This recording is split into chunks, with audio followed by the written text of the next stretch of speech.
See, they know you chosen.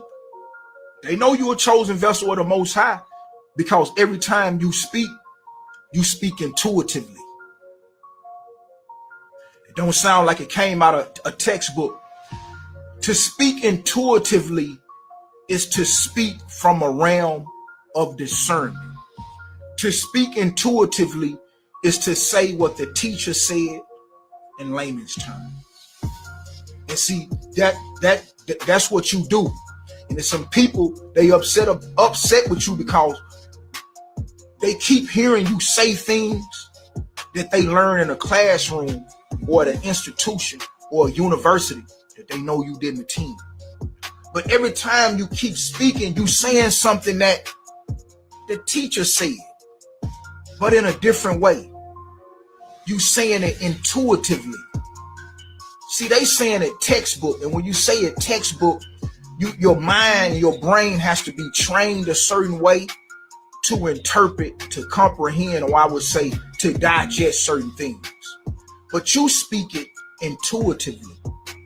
You keep saying what the teacher said in layman's terms.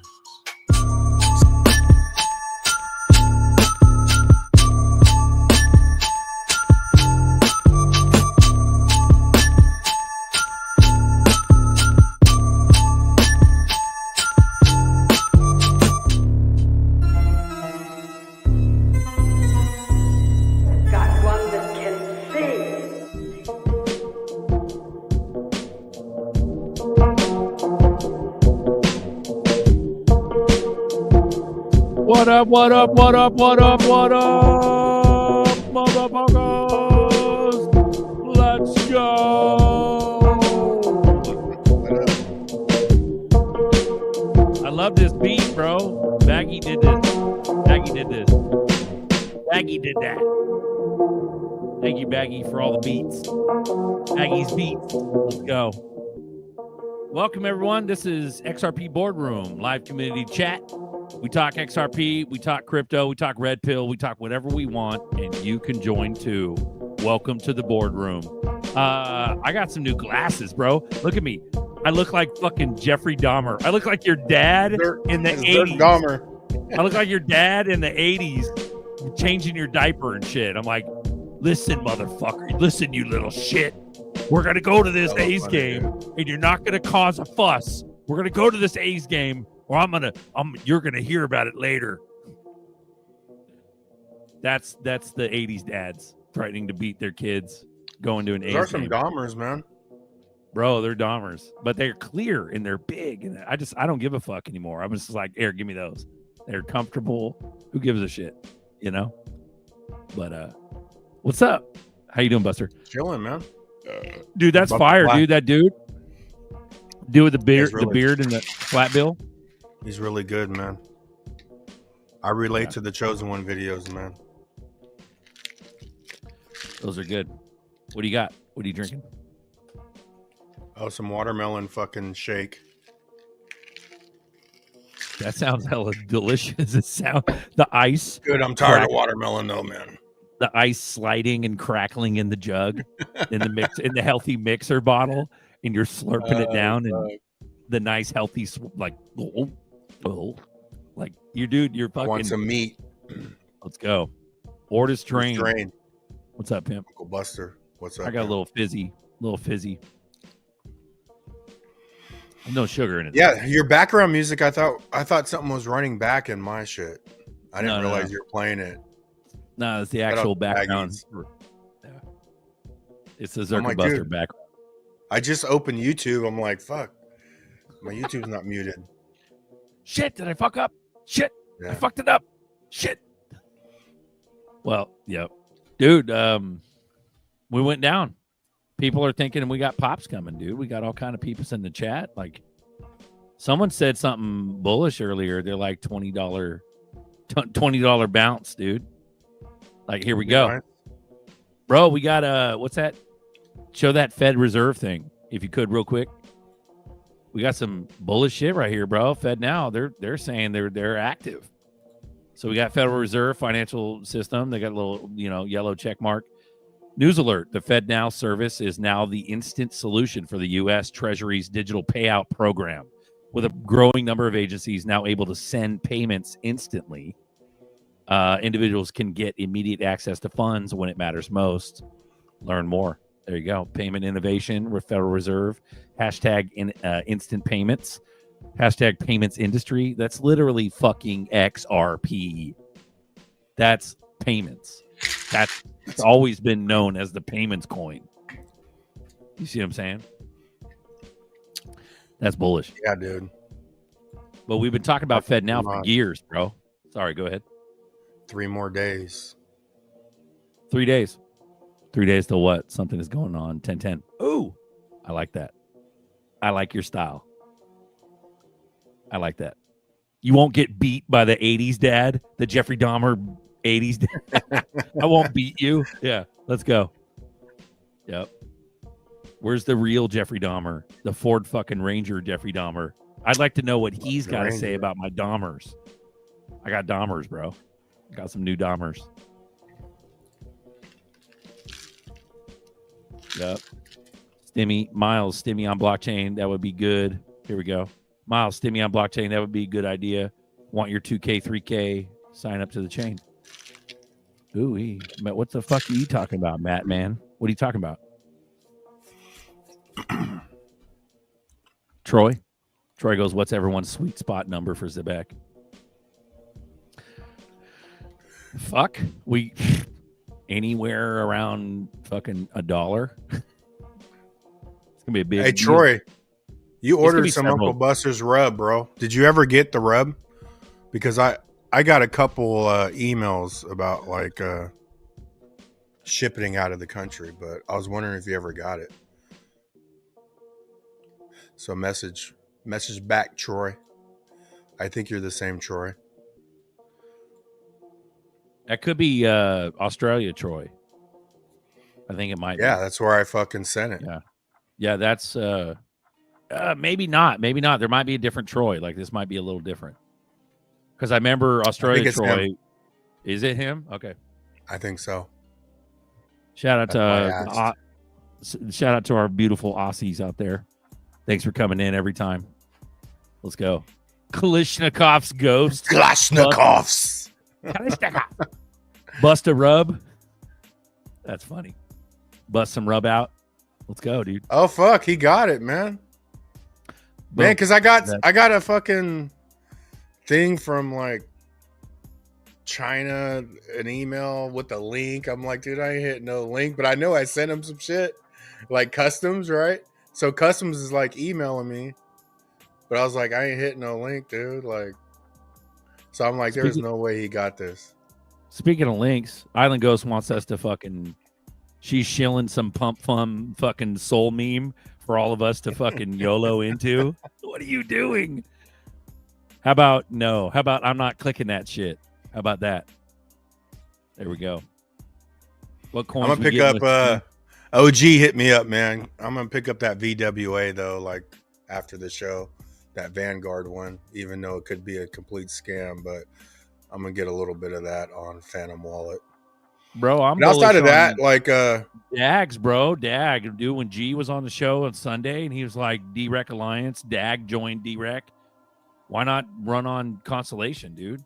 Like that's I'd like to stack some Dags. I'm a Dag fan, bro. So Vanguard's got a coin, VWA. Well, you don't know if it's them, but it looks like it's them, but it's just a shot in the dark, dude.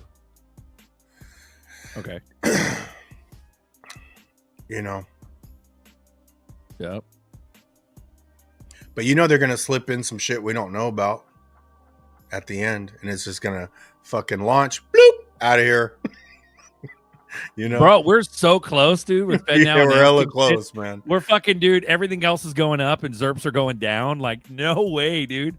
Soon, Marcus said 3 days, man. Who fucking knows? Shout out Island Ghost. I'm streaming your show to the Soul guys. What's up, Solana family? Solana fam. Don't buy the coin.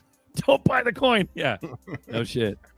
You fucking D-gens, you Solana D-gens. Welcome to the show. Let's go. Thank you, Island Ghost. Shout out for streaming our shit. Let's go. Gabriel goes, I'm beat to hell. I want to sell it all and walk away. Don't, motherfucker. Now's the time to hold the strongest. Don't do it. Ooh-wee. Zerker, PG, VG, or weed. In California, we're stuck with PG and VG. We used to be able to get VG only and via mail, but can't do it no more.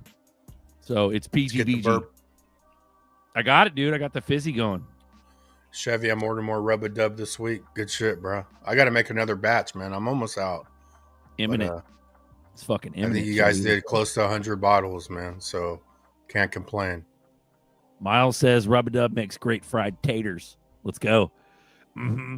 I like mustard with my French fries. Mm-hmm. I got my Dahmers on, bro. Fucking Sling Blade. Let's go, dude. You got serial You look like killers. A gun range motherfucker too. Yeah. Like you're at the rifle range right now. You got your fucking watch out. Yeah, you got your earmuffs on. You're in my sights. Boom. But no, my muffs, my range muffs.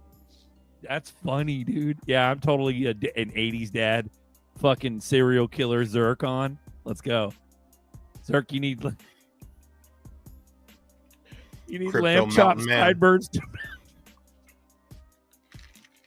Oh, you better watch out, boy. You fucking watch your mouth, boy. Dude, I can't even grow shit, bro. It's all like peachy, like puby. It's puby, wiry fuzz. Like I've never been able to do a full beard. It's not because I don't know whether or not I could try or could do it. It's just I never let it go. But I could do goatee overnight, bro. I got this thing, not goatee or whatever this is, Fu Manchu. This is technically a Fu Manchu.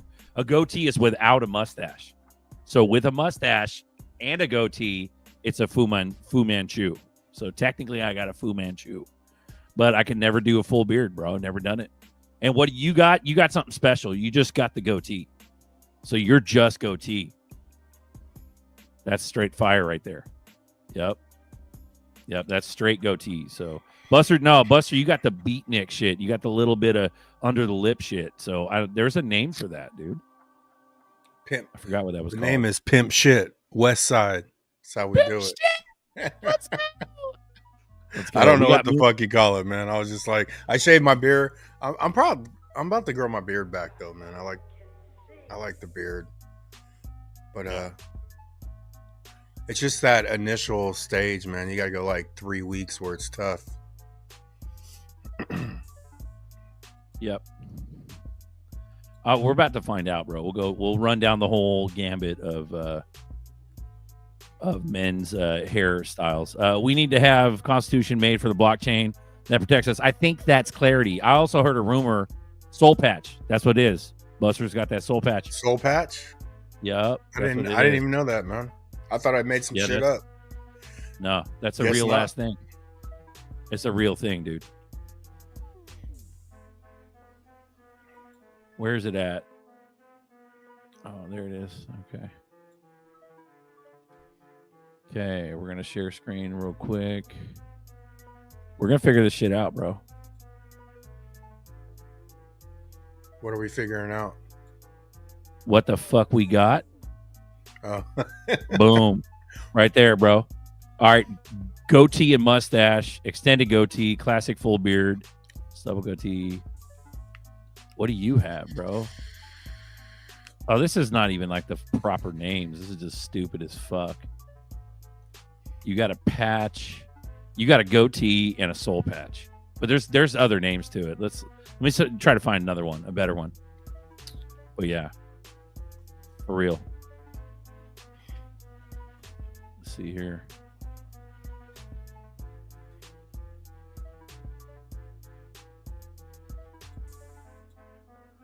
Oh, here we go. Here's some funky names. Okay, soul patch. Yep, it is a soul patch for you.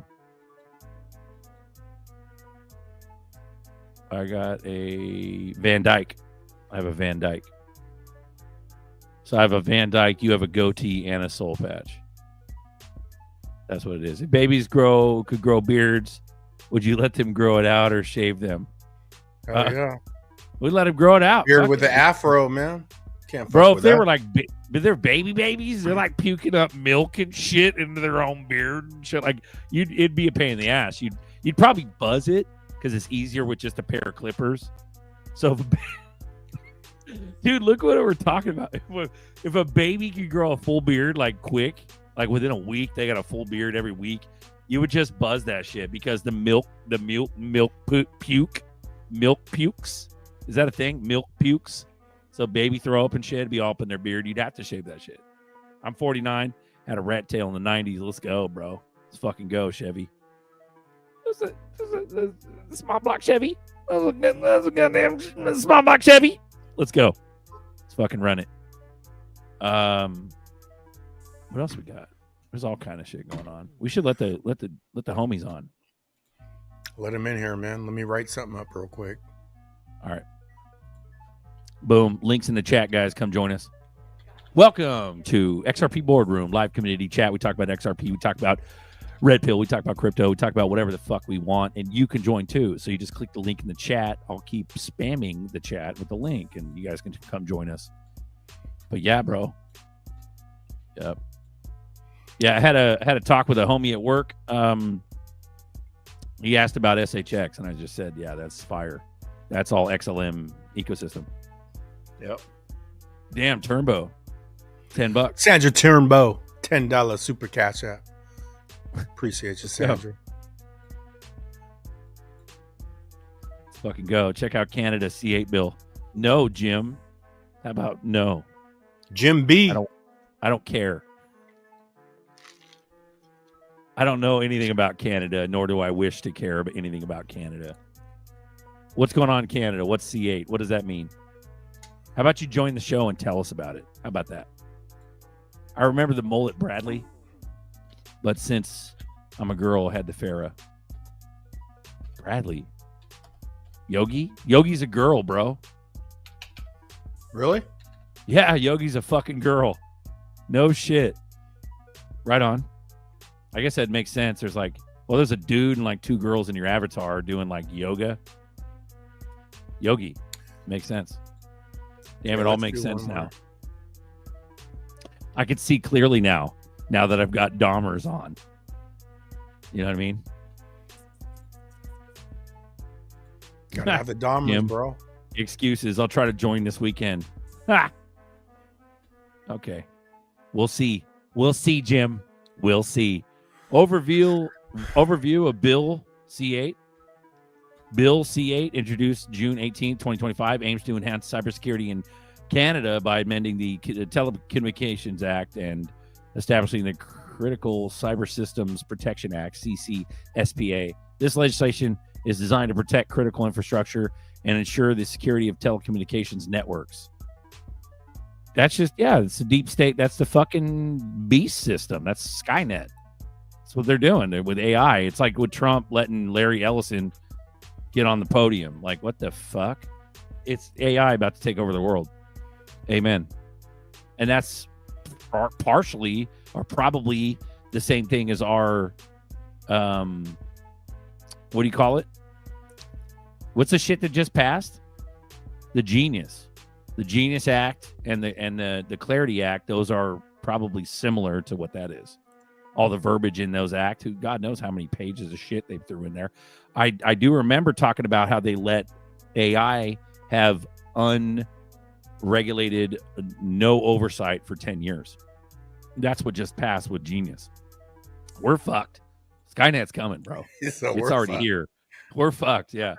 So that C8 is like our Genius with the unfettered overview of AI. That's what that is. Thanks for looking that up, Buster. Now we know. Now Canada's fucked too.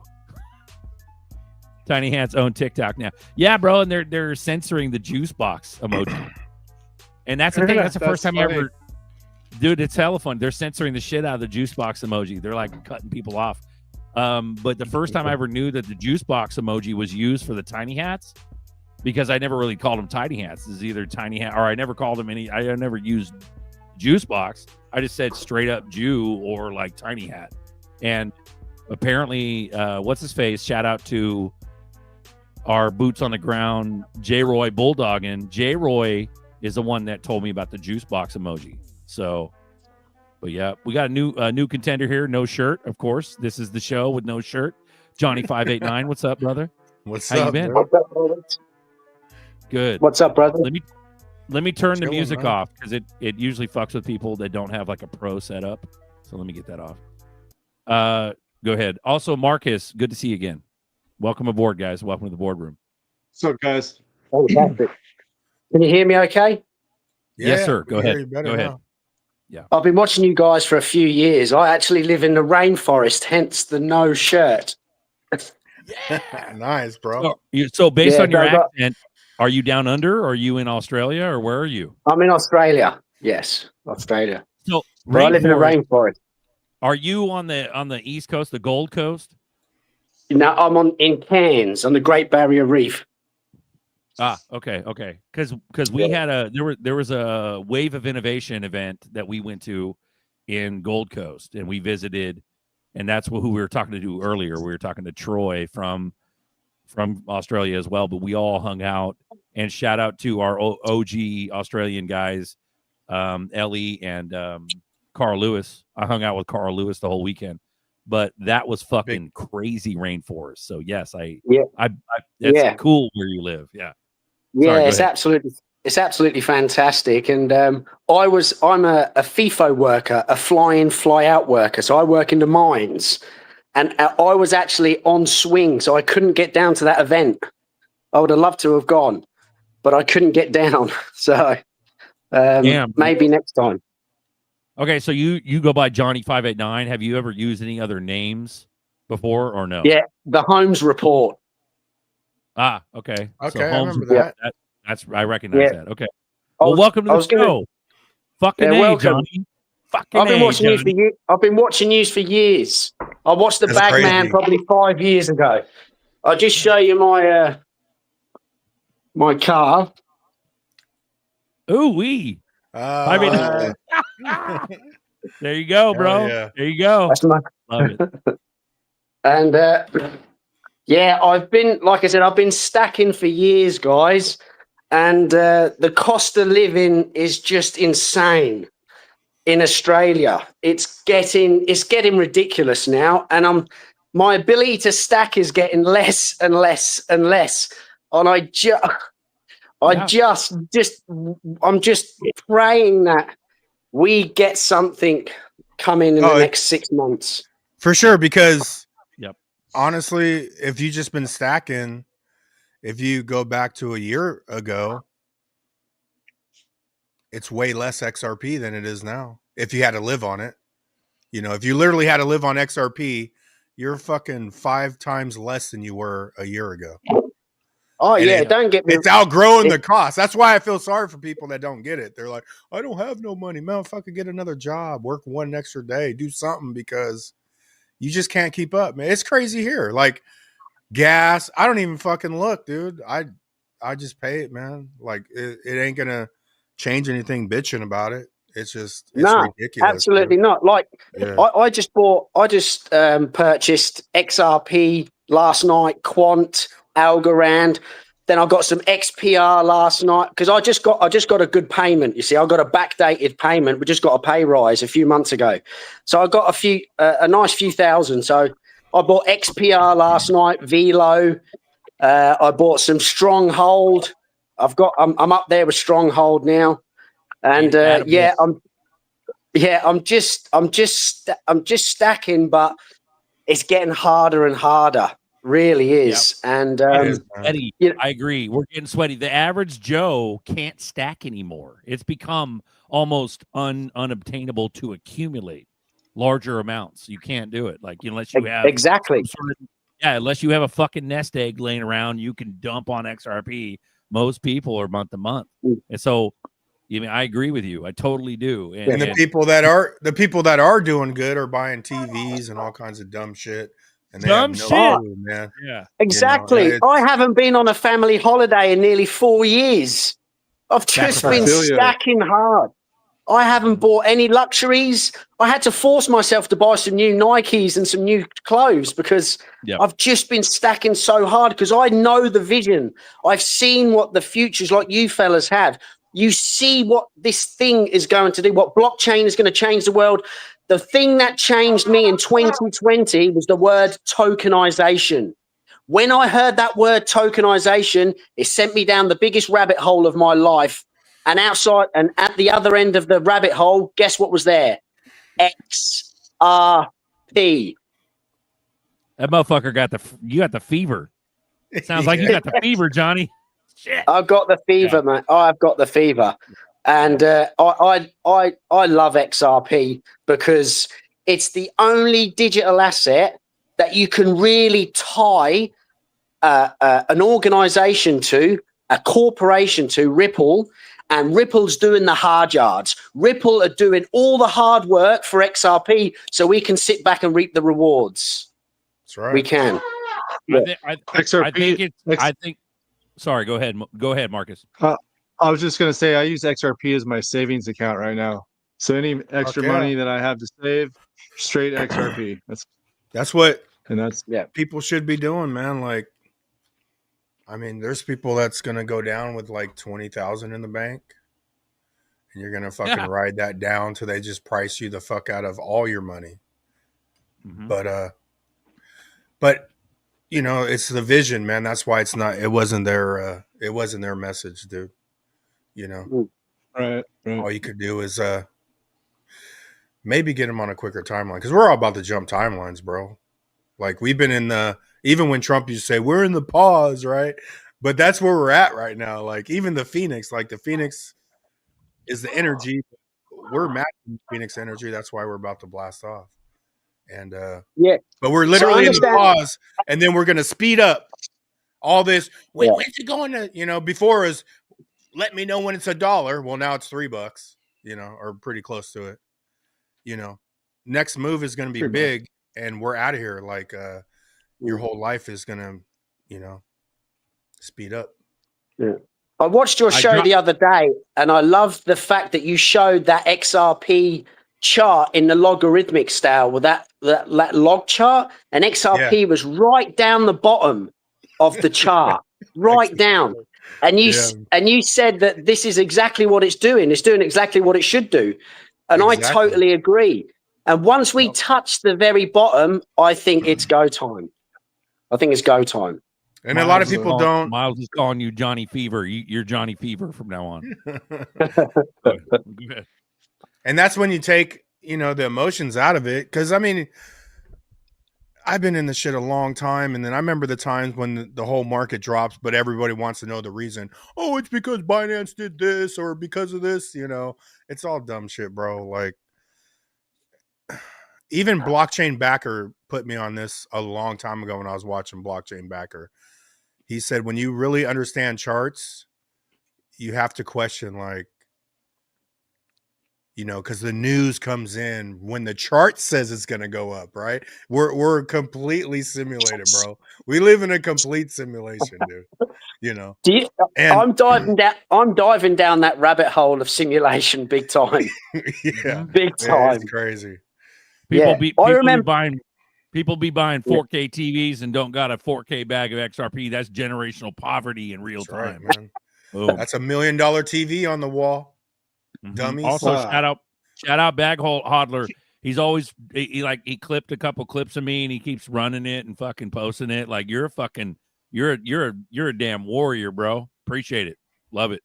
Sorry, go ahead. Yeah, he'll clip out shit we say on the show, and it's already sitting on X by the time we're done with the show. Sitting on X, he's ready to go. I'm like, what the fuck? Yeah, he's good at shit's it. Shit's fire. But yeah, dude, Johnny 589, man, I'm glad you came on, dude. It's cool to hear people. Even the last moon party before last, man, people were like, "Man, I've watched you." And you see the lurkers. You're like, yeah. You don't really feel it when you're just doing the show. You don't know who's watching. No, of course you don't. It's like I don't feel it now. I should have joined years ago, but like I said, I work. I can't really join when I work, but I do watch. I put my earphones in while I'm working, and I'll listen to you while I work. But I'm actually currently on jury service. I don't know if you do that in America. Do you do jury service? We have to go and do the court. We call it jury duty. Yes. Jury duty. Yeah, so I'm on that at the moment, but I didn't get called in today. They said I don't have to go today. So I'm just sitting on the couch and I thought... I might have a warrant because I got one like a month ago and I forgot to even fuck with it. So I gotta just ignore it. I probably got a warrant. It's kind of here in the States, you can ignore it and it's kind of small potatoes. They don't really fuck with you because there's so many people. There's so many people that could be a potential juror. So technically it's a crime. You might have a warrant out, but no one's gonna fucking get you. Yeah, I guess similar here. You never got the mail. Yeah. Lost the mail in the boating accident. Ski Mask Citizen, will you guys be lending on XRP on Flare and Metal X? You know what? Yeah, I haven't fucked with the XPR yet, but I'm staking it. But even on the Flare, I need to fucking get in touch with Pay Me, man, because he's doing more prolific shit than I am. I'm still doing the old school way, but I know there's better ways right now. I just haven't pulled it all out yet. But, I am still scarred from the 2022 bear market. I'm still scarred. I'm not doing anything with my XRP bar cold storage. Nothing. Not Celsius, not Voyager, not FTX, nothing. My XRP is in my cold storage. He ain't going nowhere. I'm not doing nothing for yield. Remember that other yield? I think it was Anchor. Anchor offering 20% yields. That all collapsed as well, didn't it? Like 3 Arrows Capital collapsed. I'm scarred from that. I'm not putting my XRP nowhere. Nowhere. We're too close to potential price action. We're too fucking close. Yeah. Papa, how you doing? How you doing, Papa? Good. How are you guys? Yeah, speaking of scarred, I just had a girl text me after the show the other day, and he got all her crypto on Uphold. And I went, I gave her my little spiel. She wanted to know what happened to me. I gave her my spiel, and I says, not trying to tell you what to do, but get all your crypto off the exchange and into a hard wallet. Beautiful. Yeah. You'll thank me later. Yeah. That's good advice. The cryptos that mean something to you, the cryptos that you believe in, that you have conviction in. There are other cryptos I leave on the exchanges, little small bags like my XPR, my Velo, my Flare. I leave all that on the exchange because it's only, they're not massive bags. So I'm happy to leave them on the exchange. But the ones that mean my second wife is Quant. Quant's my second wife. XRP is my first wife. Quant's my second wife. And I love Nerdy's take. I love Nerdy's take on Quant. Quant's the center, and Nerdy loves it as well. And I agree with Nerdy. Yeah, even Quant's the center. Some of the first little bank fucking illustrations was Quant was dead ass center, even on XRP illustration, man. Yeah. But it just shows you how planned out it is that Quant just. I mean, Quant's an old school coin too, but it just shows you how planned out it is that Quant just happens to connect all the blockchains together. Oh, how did they know? You know what I'm saying? Yeah. It's like you can't make it up, man. It's crazy. No. And what they've released in just the last 6 months, Quant Flow, they've got that layer 2.5. They're doing some big moves, but unfortunately, it doesn't move the price. Hold on, go back. Go back to what? This one, Gabriel. He says you should let me sell everything, Zerk. Listen to me, motherfucker. You listen to me hard and fucking heavy. You sell right now, bro. I'm gonna come find you with my Dahmer glasses and curse and curse at you. You're not selling a damn straight thing, to the son. face. Be patient. Biggest F-bomb of your life coming your way. Man, shoot. I'm like, tuck my lip and get ready for that F pop, that wave, that sonic boom of F. It's coming, bro. So don't you dare. Sorry, go ahead. Carry on, gentlemen. That's so good. I was very surprised at blockchain backers 50% cash position. Very surprised at him. I was too, really? Man. But these kids, that's what happens, bro. These conservative ass dudes. backers fire, bro. But these conservative ass TA guys, when they start getting crazy, they start getting the fever. They do some crazy shit, dude. But the difference is you guys are flip switch.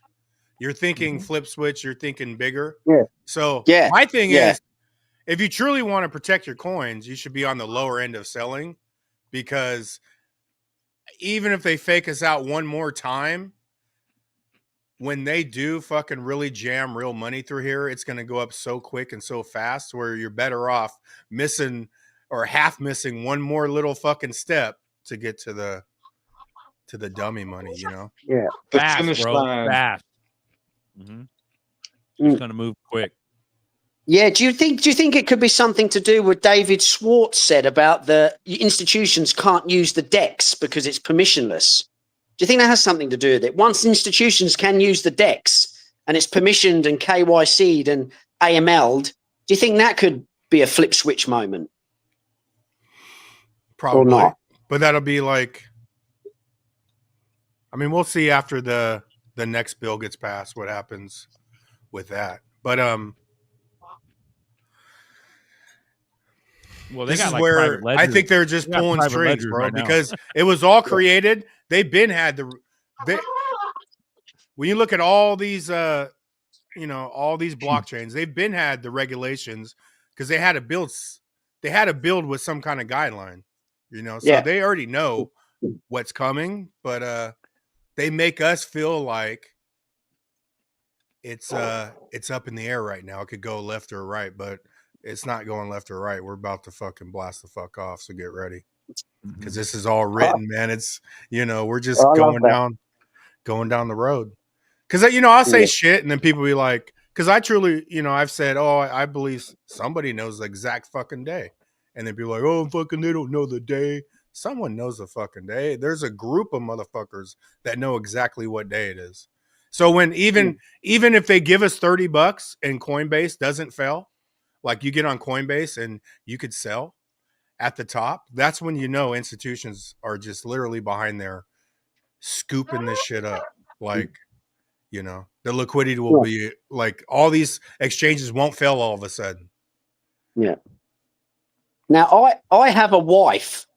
I recently got married in March this year, and she thinks I'm crazy. She thinks I'm crazy. She thinks I'm a dreamer. She thinks it will never happen. And I speak to normies all the time. I speak to normies at work. I speak to normies at kids' birthday parties. I'm a father of 3 children.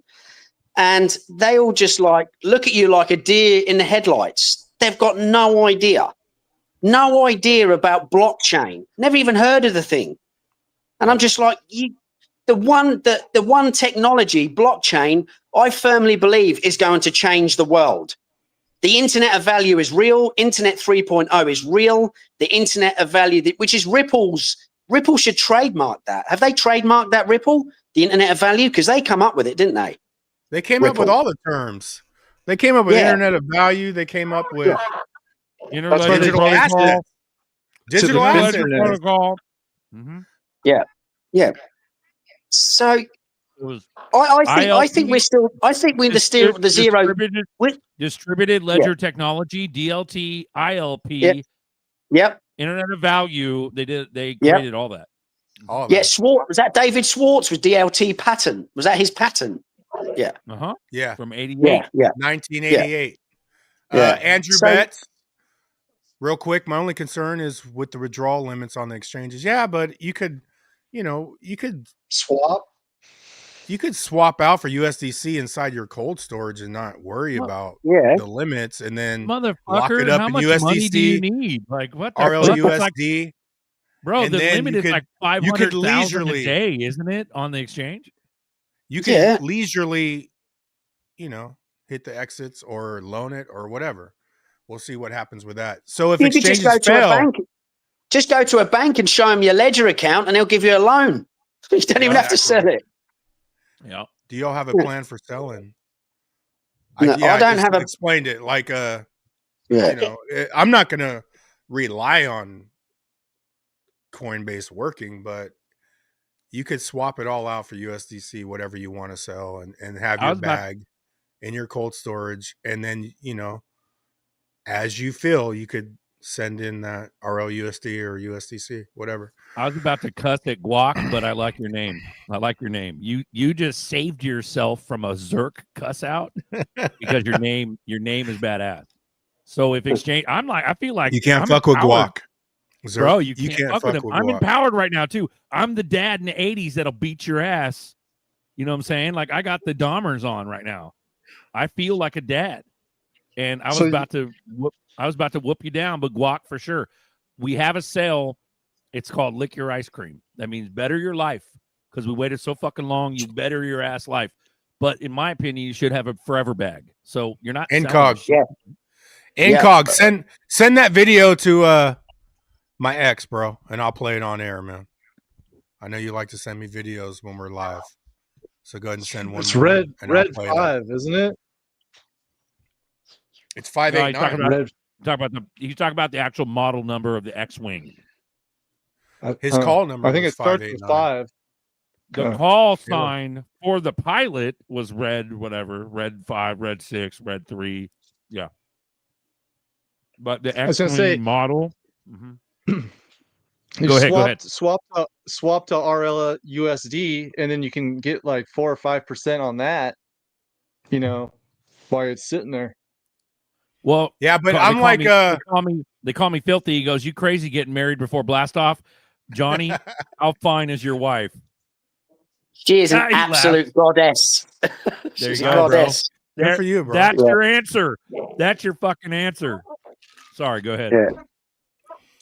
Yeah, she's absolutely amazing. She's actually comes from Iran. She's Iranian. Hell yeah. Yeah. And very, very gorgeous woman.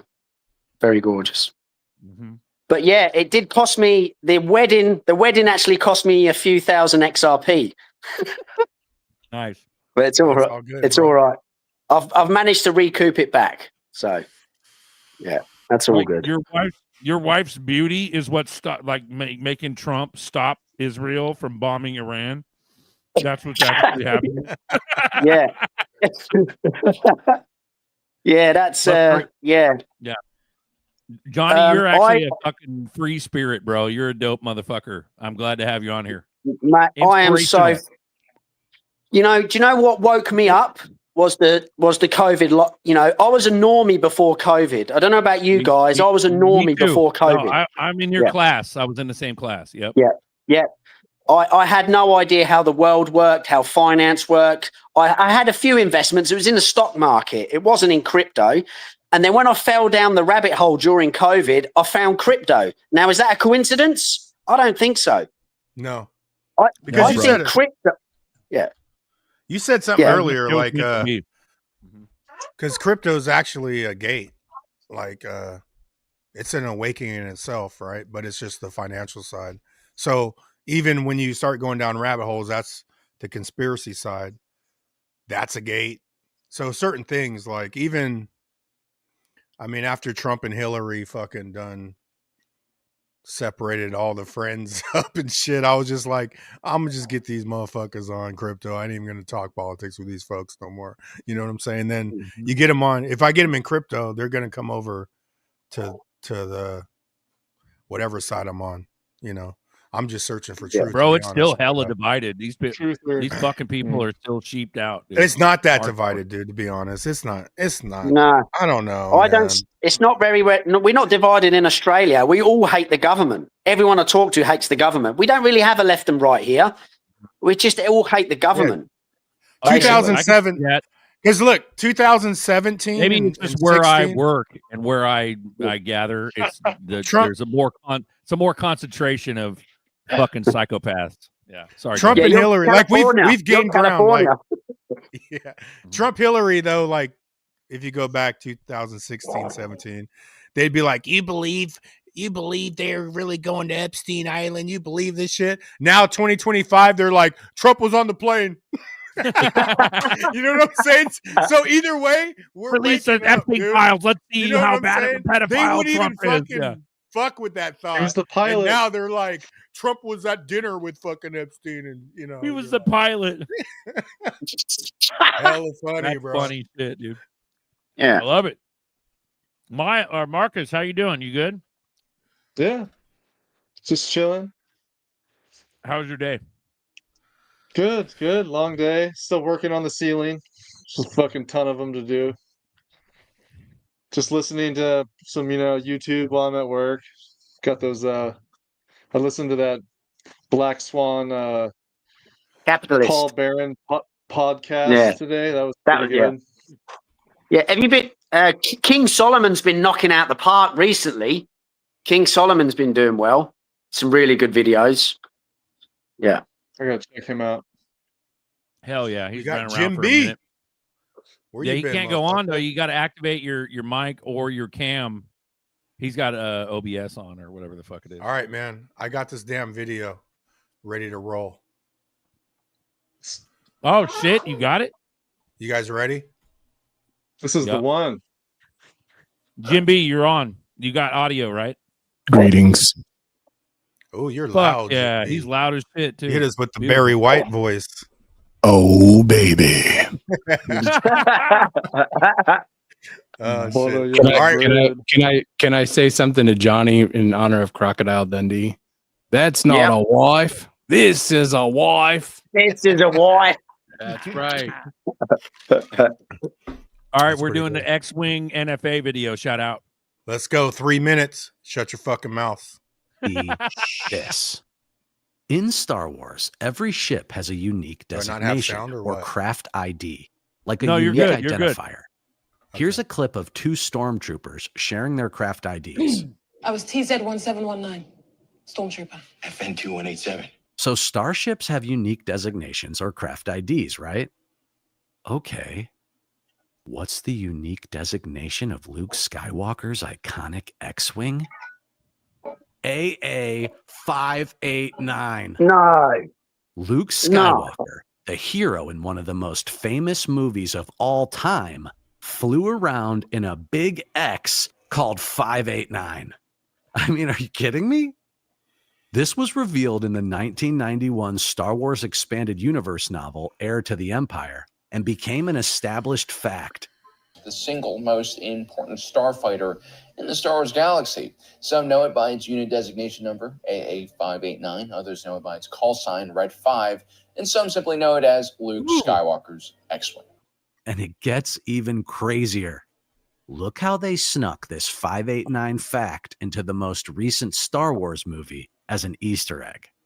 The X-Wing's 589 designation number is so quick and subliminal, it's unbelievable.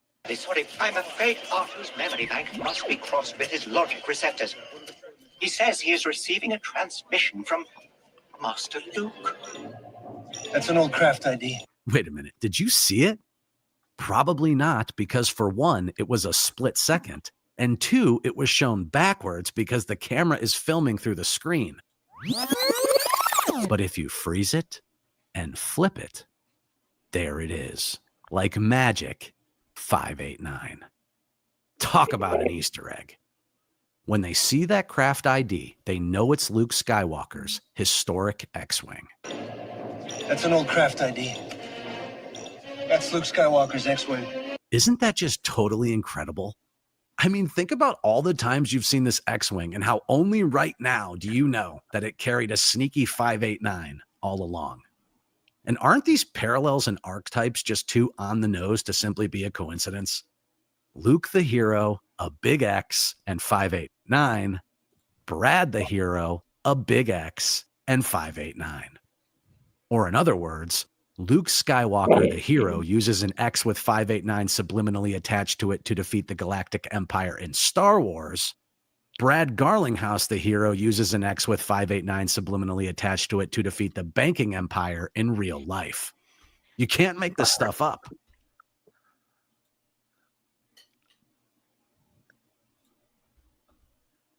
Bro, that's fucking fire. Fucking fire, dude. I am your father, Brad. I am your father. Amazing. Marcus, There's a real. I owe you a huge ass apology. It is Red 5, and you're exactly right. And I didn't know those details. So excuse the fuck out of me I'm so sorry. Please forgive my apology or accept. All my good. apology. I didn't know anything about that 589 though, so that was cool. Bro, but you knew Red 5. That shit was fire though. That was some like off the tip. Like that was good. So my bad. Also, Jim from Japan.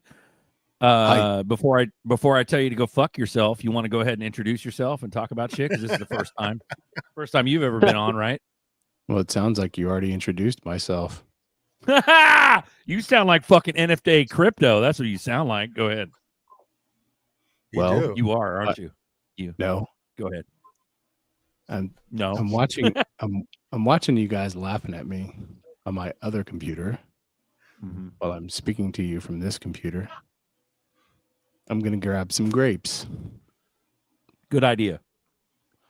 We talking red grapes? What are you talking like Chardonnay grapes? No, What XRP. I have Sour exactly grapes. 589 grapes left. Fuck yeah! Stop eating them. I've been watching you guys for a while. I'm in Austin, Texas. I couldn't make it to the event that you guys had. And I've just been watching and I listen while I work and been stacking for a couple of years and trying to get other people on board, family members. I've been paid in crypto heavily for work. So I'm already kind of acclimated to facilitating, jobs for that type of thing. So it's all about negotiation. Get it while it's cheap. Yeah, $3 is cheap. $3 is cheap. Well, that's if we're just all talking about XRP, yeah, it's still cheap. But even I don't know what you guys think about the levels for quant, where quant's going to go. But if some people think it's going to go crazy high, as crazy Bitcoin, high, maybe. Higher than Bitcoin, right? Higher than Bitcoin. So when you talk about a $10,000 XRP, right, quant would be 100. At least quant would be millions. Millions. I believe that. So what's the so if when you're sitting there thinking about it before you press purchase or whatever, what's the psych out? You're like, do I spend $100 on XRP? That's the psych out. The Or psych out is buy one quant because you buy it and you got it and you're like, Dude, even it's a cheap price tag psyop. Oh, that's too expensive. Like Johnny 589 was saying, like how people just don't believe it. If you had one quant per family member, they'd be waiting for you to die when you're right. They will be waiting. They'll be like, "Oh, Uncle Buster's sick. Oh, I hope he's okay." I got family waiting for me to die for less.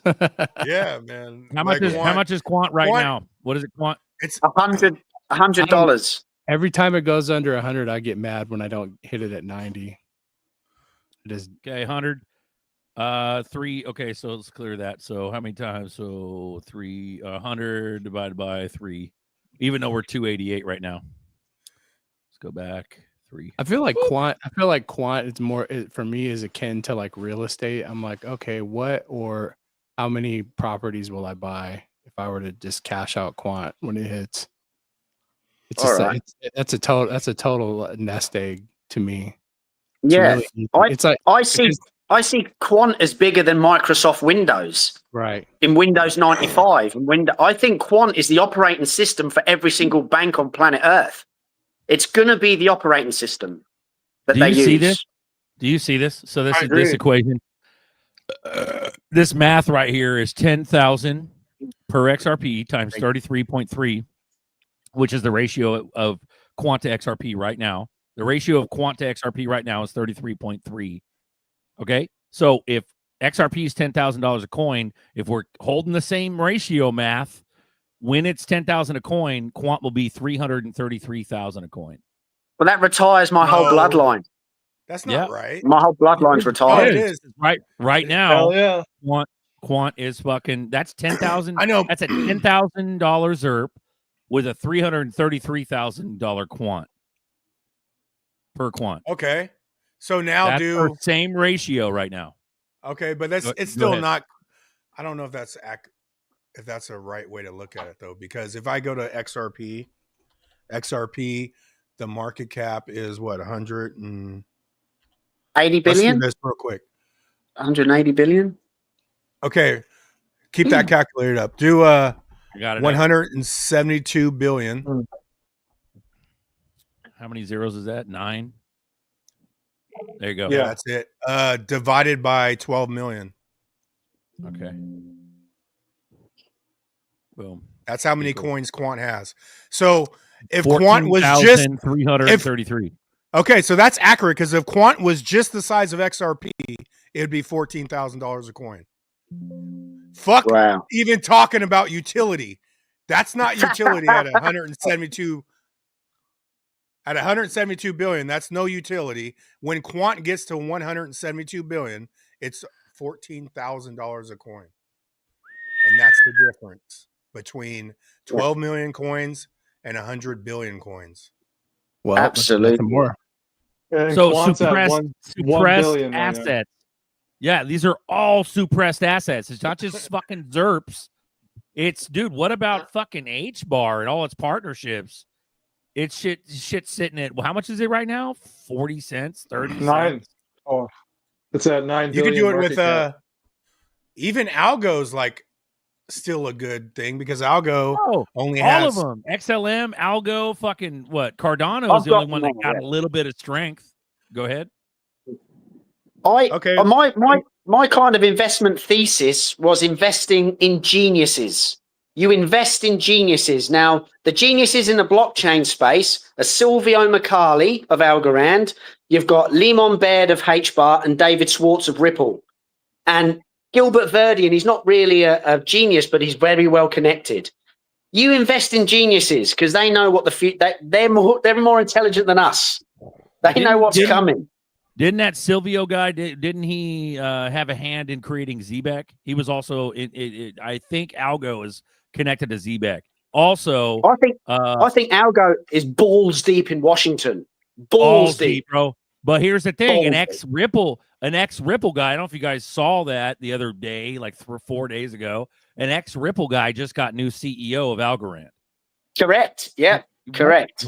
Sorry. Fuck me running backwards in a field of donuts. Like, let's go. Taking over. Do it. Shit. Am I keeping his calculator up or what? Yeah. Okay. Okay. So Algo, if it was the size of XRP, what's the price of XRP? 288. So what am I doing? 288 times 11.36 because Algo's 11.36 times smaller than XRP. That would be the price of Algo. $32.71. $32. You mean what it should be right now? No, I'm just saying. What your point is? Yeah. Or you're saying Same My market point cap. Same market cap. Same market cap of XRP right now is a $32 Algo. You know, so when XRP goes to $30, Algo's gonna be moving up to $30. You know. Yeah. Well, that's another fucking contentious spot is talking about whether or not all boats will float or all boats will rise at the same time. Because that's a whole nother finicky fucking wazoo of can of worms. Well, if they don't rise at the same time, bro, if ZERP's moon right away, best believe all fucking 400 of us right now are gonna buy all of the supply of Algo. Fuck yeah, they're gonna Quant, put the H-Bar, filthy. like it'd have to be all at the same time to avoid everybody buying it all up. Yeah. Sorry. It'd have to be, bro, if you think about it. If they want to prevent the big dicks, the OGs in this space, we're small as far as retail goes. But when these bags go to hundreds and $1,000 a coin for XRP, you know how much fucking reinvestment's going to happen if none of the other coins hit? Like if we're thinking this is a whole financial system coming into play, you gotta fucking critically think and go, fuck no, they gotta cover all the boats, gotta float, all the suppressed assets gotta float all at once. Otherwise, none of this shit will work. You know what I mean? Yeah. And governments love taxes. Governments love taxes. They're gonna have a massive tax windfall of all of us. You know? They're gonna make a shit ton of money in taxes. They're gonna make a shit ton of money. Right, Yeah. but what I'm saying is us buying up the supply. If XRP goes to $1,000, you mean to tell me, you're not going to turn around and buy fucking millions of fucking H bar? Like, you know what I mean? Like, They're not you're going not to going allow to turn that around. to happen, bro. They're not going to let it happen. I'm trying to make your point, Buster. Yeah. Because you brought this up days ago. It's the same. They won't let that happen, bro. Like, it's a big deal.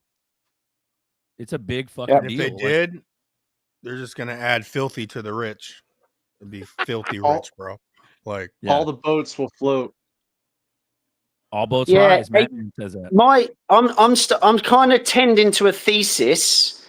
Well, my overall thesis is that we go into a kind of a 30-year blockchain bull market. It's just going to go up for the next 20, 30 years with utility.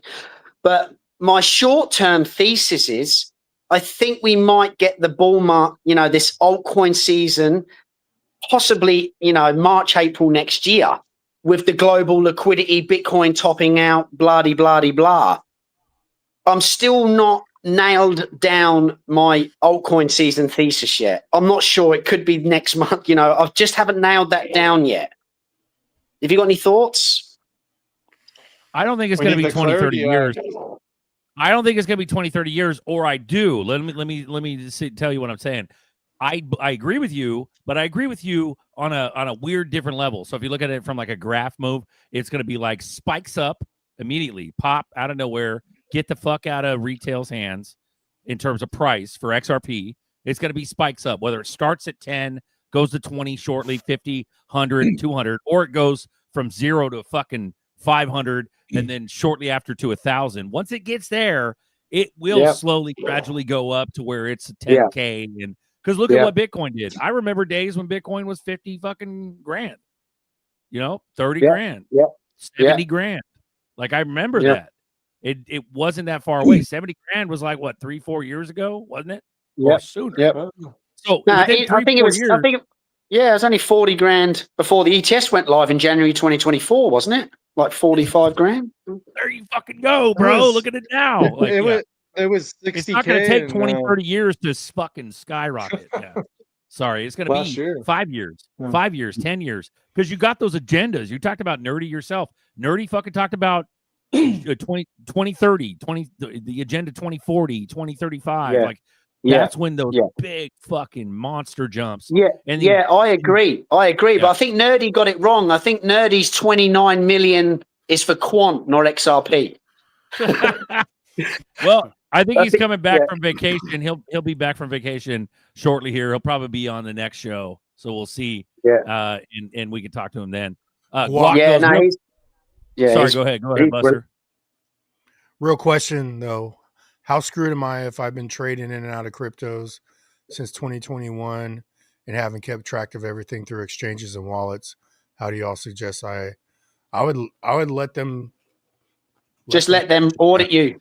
Just let them audit you. You let them chase your ass until they're putting you in cuffs. Don't you lock your shit in the voting. I think if you're putting USD through the banks, that's different. That's a different level of you trading inside of a fucking wallet somewhere. That's absolutely spot on, Buster. Absolutely spot on. I've only ever declared what's gone into my bank account through Australian dollars. That's it. Nothing else. Well, first thing, if you live ahead. in the United States, the first thing you want to do is make sure you're not a resident or employee of Washington, D.C. That'll be your first start. I know a little bit about it. Because then you are bound. You're bound by IRS code for that. Now, in Australia, it's different. England, it's different. But there's a reason that the IRS code manual is like 2, 3, 4 phone books. Because if you go read it, you'll find it. First of all, crypto's not in there, and it has to be passed by the Senate. It's not. The IRS can say anything and everything they want, but they do that. They always do that as an intimidation tactic. Okay, tell me you're a fucking CIA agent without telling me you're a CIA agent, Jim. I'm kidding. I'm fucking with you.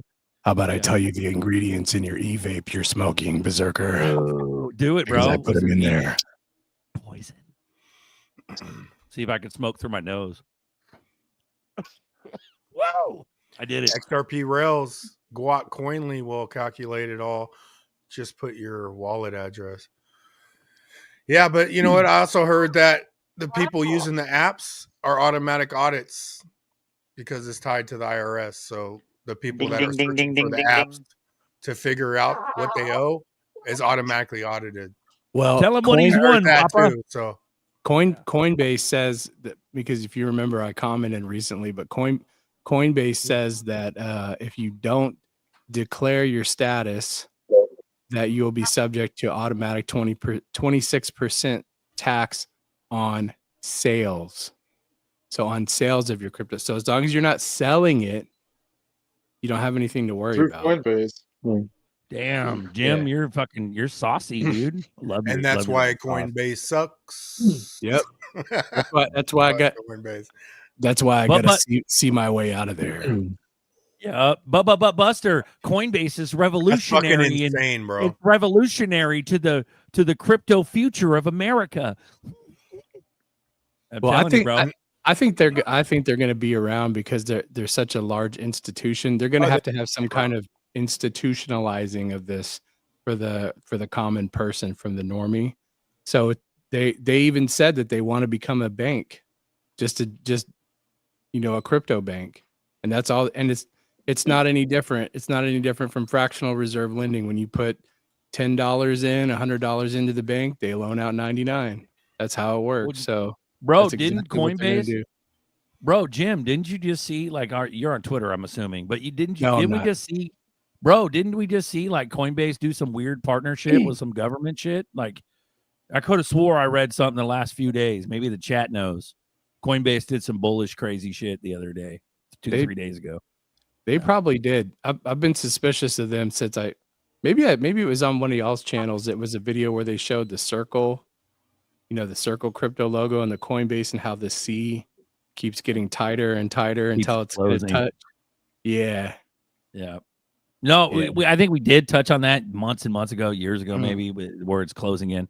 But yeah, dude, Coinbase, dude, what left a bitter ass taste in my mouth was when they stole all the Songbird.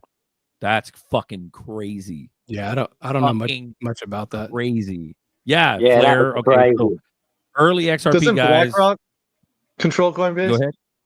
That's probably what it was. That was probably what it was. It was some shit on Twitter I saw about Coinbase doing some BlackRock connection or some shit. But I think they've been controlled by BlackRock the whole time. Amen. Brian Secretly. Armstrong, dude, that's absolutely, absolutely, absolutely. You mean Brian Strongarm? That's why it's all one of those. What is it, an anagram or something like that? They're telling you through this like backhanded. Brian is gonna strong arm you. You're getting off of there. What do you guys think? I made a comment about South Korea. Glenn Beck did a video on South Korea becoming a dystopian population. They were arresting like Christian pastors and stuff over there, and here we all are with decent wallets. What if they just go, oh no, we're gonna need some user data, we're gonna need some ledger and all that stuff. That's a very tiny yet powerful country to have some kind of access to a lot of crypto, which I mean, I have decent. I love the decent wallet. I think it's great, but I just wanted to see if you guys had any kind of awareness on that. Who is South Korea's military might? Their self? Nope. Right. United States. Crypto Mountain Man, if you get rich as shit, just pay your taxes. Sucks, but you're still rich. Yeah. So there you go. I think we're going to get off my taxes myself. I think so too, bro. I think they're about to generate so much fucking money that they don't even give a fuck about money no more. That's how much money they're about to generate.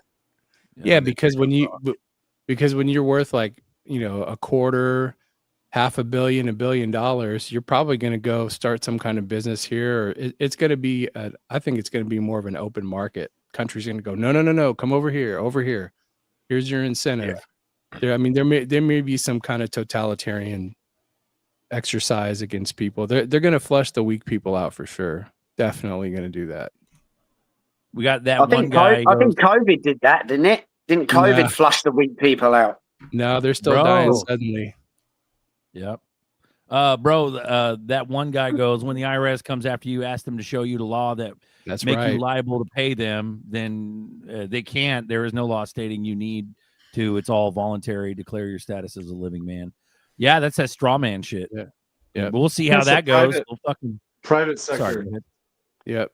The private sector, isn't that the Clearfield Doctrine? The Clearfield Doctrine, isn't it? You declare yourself a sovereign citizen. Yeah. Right. You declare yourself a sovereign. That's the straw man shit. Like everybody was born with like the term a sovereign citizen.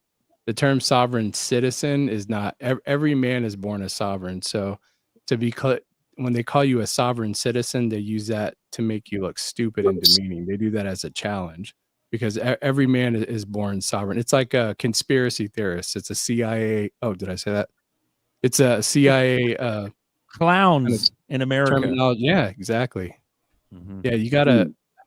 Anybody that lives in the United States, if possible, I definitely recommend operating in the private. Do a status correction, become a national of your state.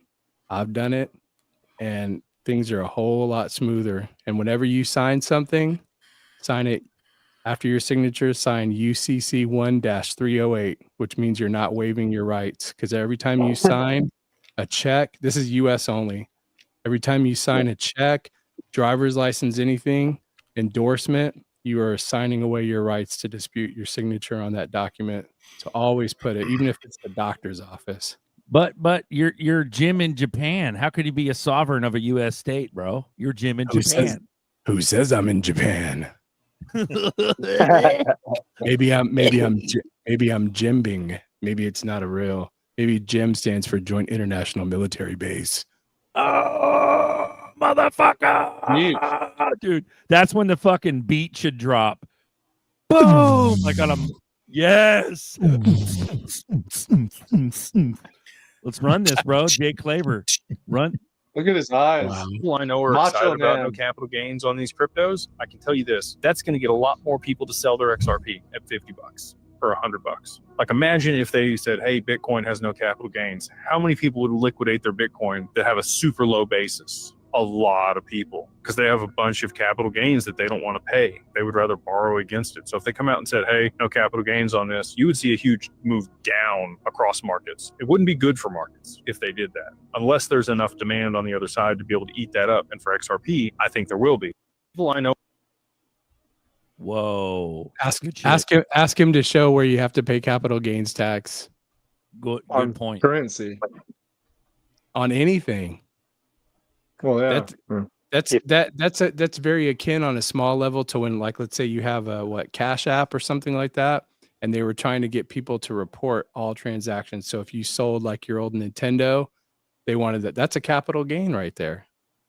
So no, it's not just it's anything. They want to make money from nothing because they're going to say you're making money from nothing, so they get to take money from nothing, from your nothing.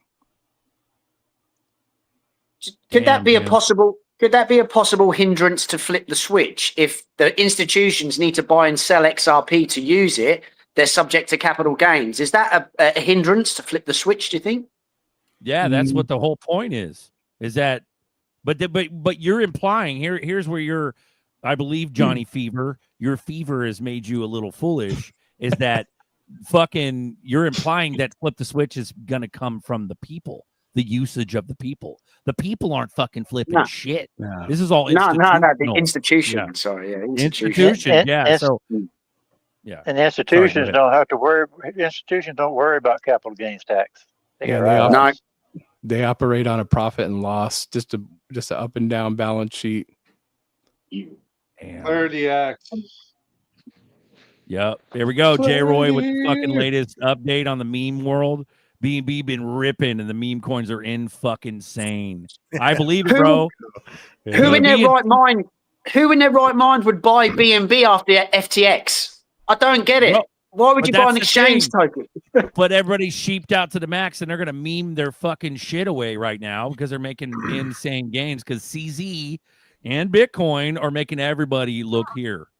look But here Yeah, and not here. because CZ sends Solana and Bitcoin to Wintermute and doesn't send his own coin, so that's why it pumps. He uses every other coin.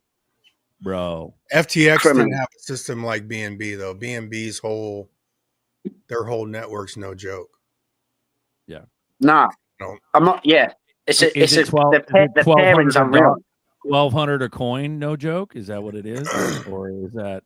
Do you think that's unrealistic for BNB right now? No.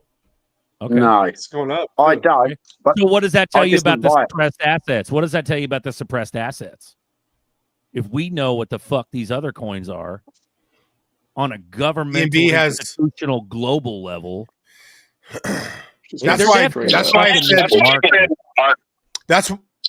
said algo earlier. Yeah, someone's got mad at because you know people will spit out all these coins, but algo is way lesser supply than a lot of coins people compare it to. Like it's 10 billion. Algo's 10 billion. 10 it's billion? at 8 billion right now, but it has 10 billion max supply. So BNB doesn't have a bigger. Let's see, 191 billion, and it's $1,200 because it only has 148 million coins.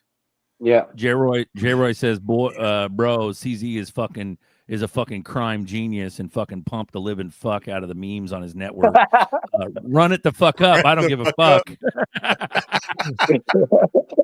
Cheers to you, Bulldog and J-Roy. Cheers to you, bro. Make them gains. He's on that, man. Yeah, he's on that shit, bro.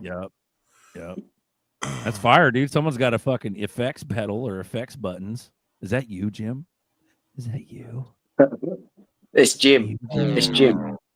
Yeah. Love it. Can't get taxed by a loan. Let's go, Savage. Why in the fuck are you pussies not joining this show? What is fucking wrong with you guys? You guys have been leaving us hanging for the last like 4, 5, 6 shows. You motherfuckers just watch us and you talk shit from the chat. How about you get the fuck in here? There's room for 4 more. We have 6 on stage, and there's 4 more spots. I want to see a full deck tonight. Do it. XRP Angel, 100% Buster. Let's go. Especially if they're giving away 2K to citizens. Are they giving us a stimmy? Is that what you guys were talking about earlier? Are we actually getting a stimmy? Go ahead. Oh, shit. Did it get like... It hasn't officially been announced, but it's coming. I hope not. That means there'll be more Antifa on the streets. More protests, less working, more fighting, more green, red, and black flags, and beat up journalists. TV sales will go through the roof. You're getting some ZRPs. They won't even buy fucking TVs. They'll just loot them. That's right. That's right. Let's go. Dude, I feel like a dad. I'm all your dads. Get the fuck. Did you do your homework? Get in your room. Laundry detergent. Get on the show. Sorry, go ahead. What's that? Top of the who? Their laundry detergent. Right? Give me the stimmy, and I'll put it all in quant. He's got the soundboard going, bro. Ace the game. Just jump on and hear me get fired, then I'm going to need that stimmy. Let's go. Run it, Ace the game. Run that shit. Quit that job. Watch your mouth. You talk to your boss like that. Watch your fucking mouth. You know who you're talking to, motherfucker? Shut your mouth when you're talking to me. Who do you think you are? Yeah. I won't even show up, dude. I'll just disappear. But what about all your ZRK, I've got a question. ZRK, during the COVID lockdowns, right, we had something called JobKeeper. So we got $1,500 a fortnight from the government. And so what kind of stimulus did you get during all the lockdowns? Would you get them recurring stimmy checks every month? No, we got a one-time stimmy. We got a one-time stimmy, but a lot of motherfuckers got unemployment. So it's similar, but you had to apply for it, but it was like a cheat type thing. But you get on unemployment and you get I can't work because of COVID. Everybody did that. And they got like something similar. So about 1,500 a fortnight. Yeah. And then if you're a small business owner, you had the ability to apply for a PPP loan. but Yeah, same here. where Yeah, I think it's you like get a 30 grand loan. or something. They got 30 grand. Yeah. Yeah, so I wasn't fucking smart enough to do all that, so I didn't do all that. I just No, well, worked I for- got made redundant. So I was unemployed. So I had to claim it. Yeah, bro, name that shit. Like, Yeah. fuck, might as well, you know. But those days, Yeah. dude, what the fuck? We haven't had any answers for anything. I was talking about that last Nothing. show. Yeah. We never get. No I know. I listened to the last show. We don't get answers on anything. Yeah. Anything at all. G-Stax is Canadian. He goes, my only regret is not buying them, getting more all cryptos. Amen. I think most of us are going to have the like little regrets here and there. Oh, I didn't get that. Yeah, of course. Of course. Hopefully it's enough to not worry about it. Hopefully it's enough to laugh about it, you know, and not feel genuinely regret. You have to laugh, Zerka. You have to laugh. You can't let this world get you down or push you down. Or you watch Kash Patel at the Senate hearings, and you just look at it and go, "Clown world, clown world." A lot of people thought he was a fucking clown world. Dude, including me, a lot of people thought he was a fucking like fighter for freedom when he was on Rumble and YouTube. Kash Patel gave childish answers a child would give. Yep. To the Senate hearing. Girlfriend? Do you know who his girlfriend is? Yeah, she's some Jewish princess. It's crazy, bro. Tiny hat world. She's in Mossad. She's a Mossad agent. Which is Jesus Christ. Juice box, tiny hat. Yeah, everything's tiny hat. That's what's so fucking nuts about everything. Everything points back to tiny hats. I don't even want to fucking say any of that shit because it goes into the world of like, oh, you're fucking whatever you are. Like Jews aren't even a race, but like you gets into like the whole anti-Semitic shit. Dude, I'm not anti-Semitic at all. I don't know shit about that. It doesn't mean anything. The word doesn't mean anything, Zerka. The Semites were the Arabs. They weren't the Jews. Like, anti-Semitic doesn't mean anything. It's anybody from that region is Semitic, so they're even calling their own people anti-Semitic. Yeah, it doesn't make any sense. It doesn't make any sense. Bro, you grow up in Cali, dude. You don't give two fucks about that shit. You're not even thinking about that shit, bro, growing up. You don't give a shit. Zerka. Zerka. Human beings are really genuinely, they're just nice people. You get we are nice people. We are polite. We say hello. We like to be nice people, Zerka. But they paint, that we have psychopaths, but they're less than 0.1%. The majority of the human beings just want to get on, have a good life. Laugh, bro, it's almost party. like, but here's the thing. Here's the crazy thing. If you think deep about it, it's almost like they want us. They're like building a boogeyman out of nothing. They project it higher than They're projecting the shit out of it. That's why everybody's like, hey, tiny hats, tiny hats, tiny hats. I get it. I understand. All the connections make sense and everything. But I think those connections were there for a reason, for us to have this like biblical anti-tiny hat, Gentiles against the tiny hats, like war. That's like a biblical thing, according to some people on Twitter. I'm not scholarly enough to even understand any of it. But at the end of the day, it exists. Everybody and their mom's screaming tiny hats right now, bro. Sorry, Zerka. I don't understand the term tiny hat. I don't understand that term. Yarmulke. Instead of saying Jew, yarmulke. Okay. It's a small hat. Okay. Yeah, you understand now? Tiny hats is just code funny for hat. Juice box. Or Ben Shapiro. Ben Shapiro. Yeah, but it's you see the connections. You see how. Yeah, but in Ben Shapiro's videos, you can't see his hat because his dark hair. You can't see his hat most of the time. It's not about that. You get it. But we should try and get Ben Shapiro on here and Kash Patel for Valhalla coin. It seems too obvious. I don't want to listen to them idiots. They're projecting it. They're making it fucking happen right now.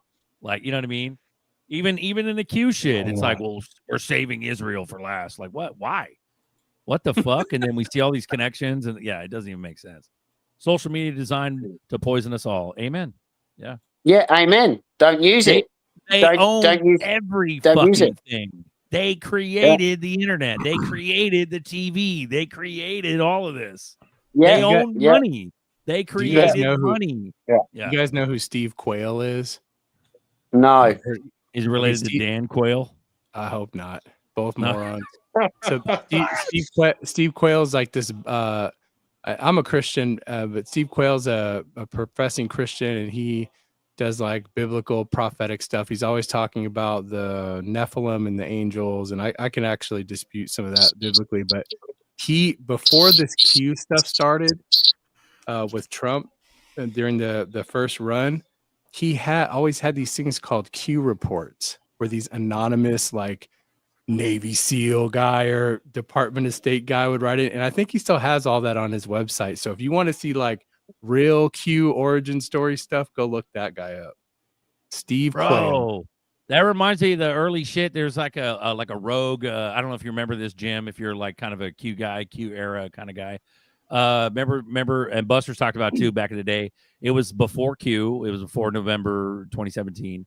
And it was like a rogue, like 4chan, like throw up on 4chan of like a CIA guy or an NSA guy. And he just went rogue. FBI. FBI. Yeah. Yeah. FBI guy. And he just threw up everything. So it was like a precursor to Q, but it was like a big ass like diatribe about what's going on with how this is. And then Q came out. It was crazy. So that's what you just said.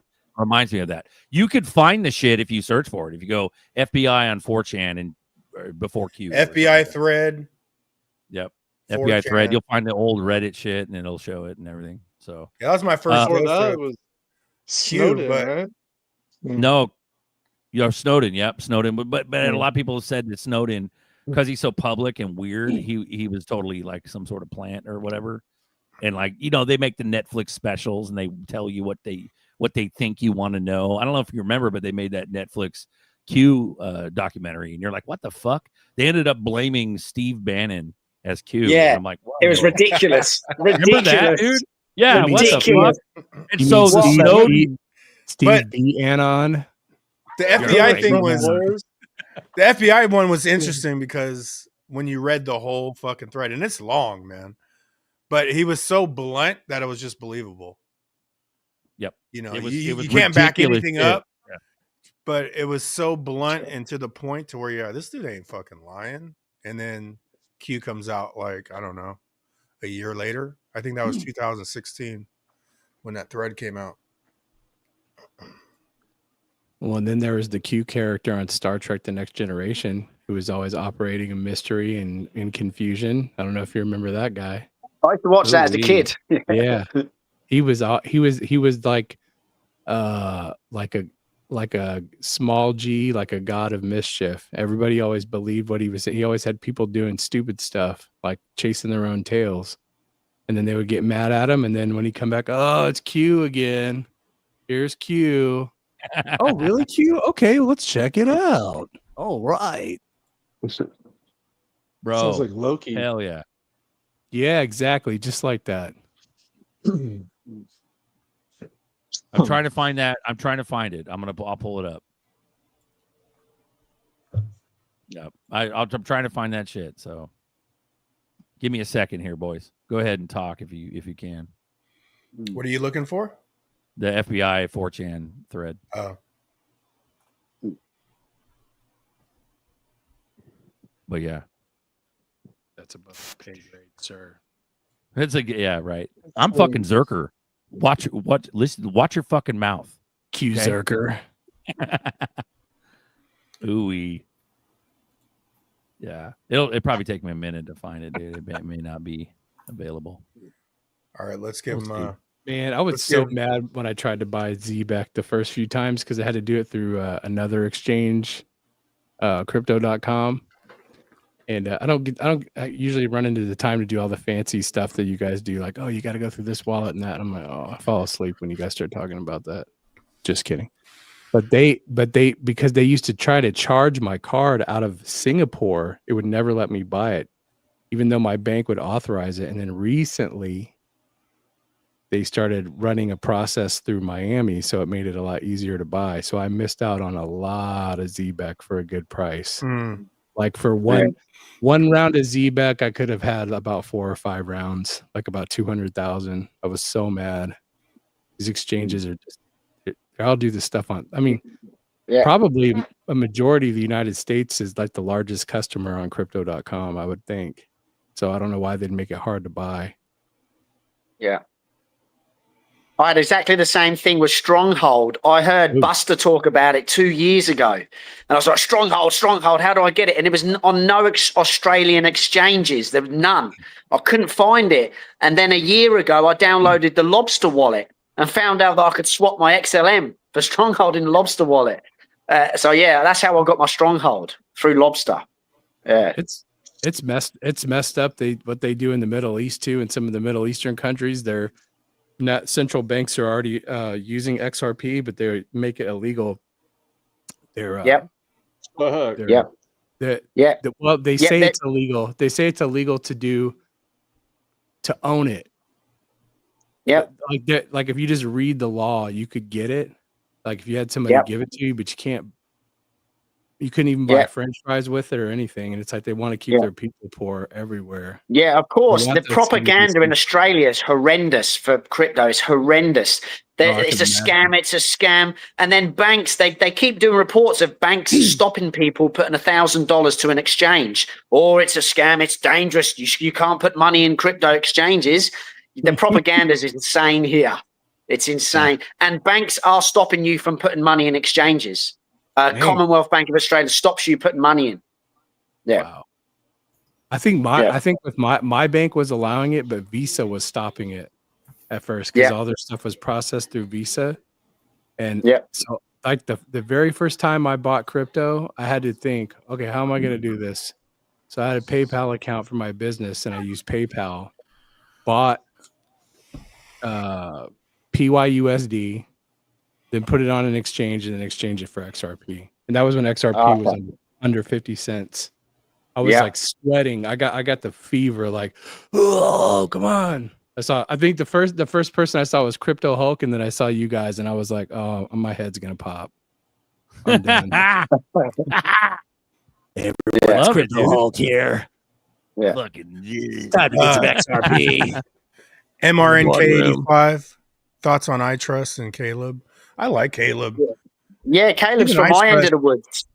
Even iTrust, you could only withdraw USD, but at the same time, that stops anyone from hacking into your shit because you only go through that one bank account. So, I mean, that's a pretty good solution. I wouldn't throw my whole bag in there, but I think it's a pretty good solution if you want a grade above just being cold storage. I think cold storage is short term myself. Yeah, it's not going to be about that. It's the bank. I think the banks are going to be begging us for our XRP, begging us. Bro, the banks are going to be begging us. Absolutely. Custody it with us. We'll give you 20% on your XRP. Custody it with us. They'll be sending you letters. Come and custody your crypto with us, please. We'll give you this, that, and that, and this. Just tell the bank manager, I'll take your office. Sure, no problem. You gotta get out. They better get some better insurance. 1 minute break for the Zebekian Savage. Here you go, bud. Fuck crypto. You don't need the anxiety. Before you bought the bullshit fantasy coin, your life was good. But then you made some money and became greedy. Now the bullshit coin is fucked. And nobody can tell you when it is going to be unfucked. Even the motherfucker who convinced you to buy the bullshit coin, who told you that it is going to be the next big thing, that motherfucker is nowhere to be found. You are on your own. And all you can do is cry about it in the shower. And hope and believe that your bullshit coin will go up in price again. So that you can sell it and make some money and buy some more and then get fucked all over again. That is crypto.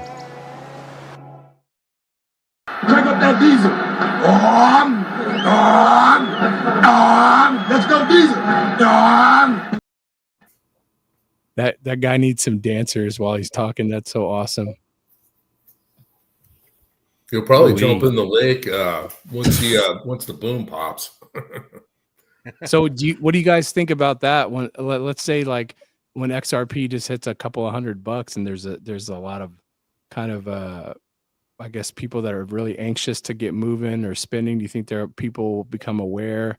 hey, that guy told me about that crypto. Like, do you think it'll start causing like problems between people? Like, not like riots, anything like that, but you know, it's gonna be make itself aware to the public. People are gonna go, oh, I missed out. Oh, Berserker's got XRP. Johnny's going to take that XRP off his car. Yeah, for sure. Oh, for I sure. talk to less people about For this. sure. I know some people that have that on their license plate. I'm like, not a good idea. Not good. Nah, I've got it, but when it moons, it's off. It's off. As soon as it moons, it's off. Too late. Okay.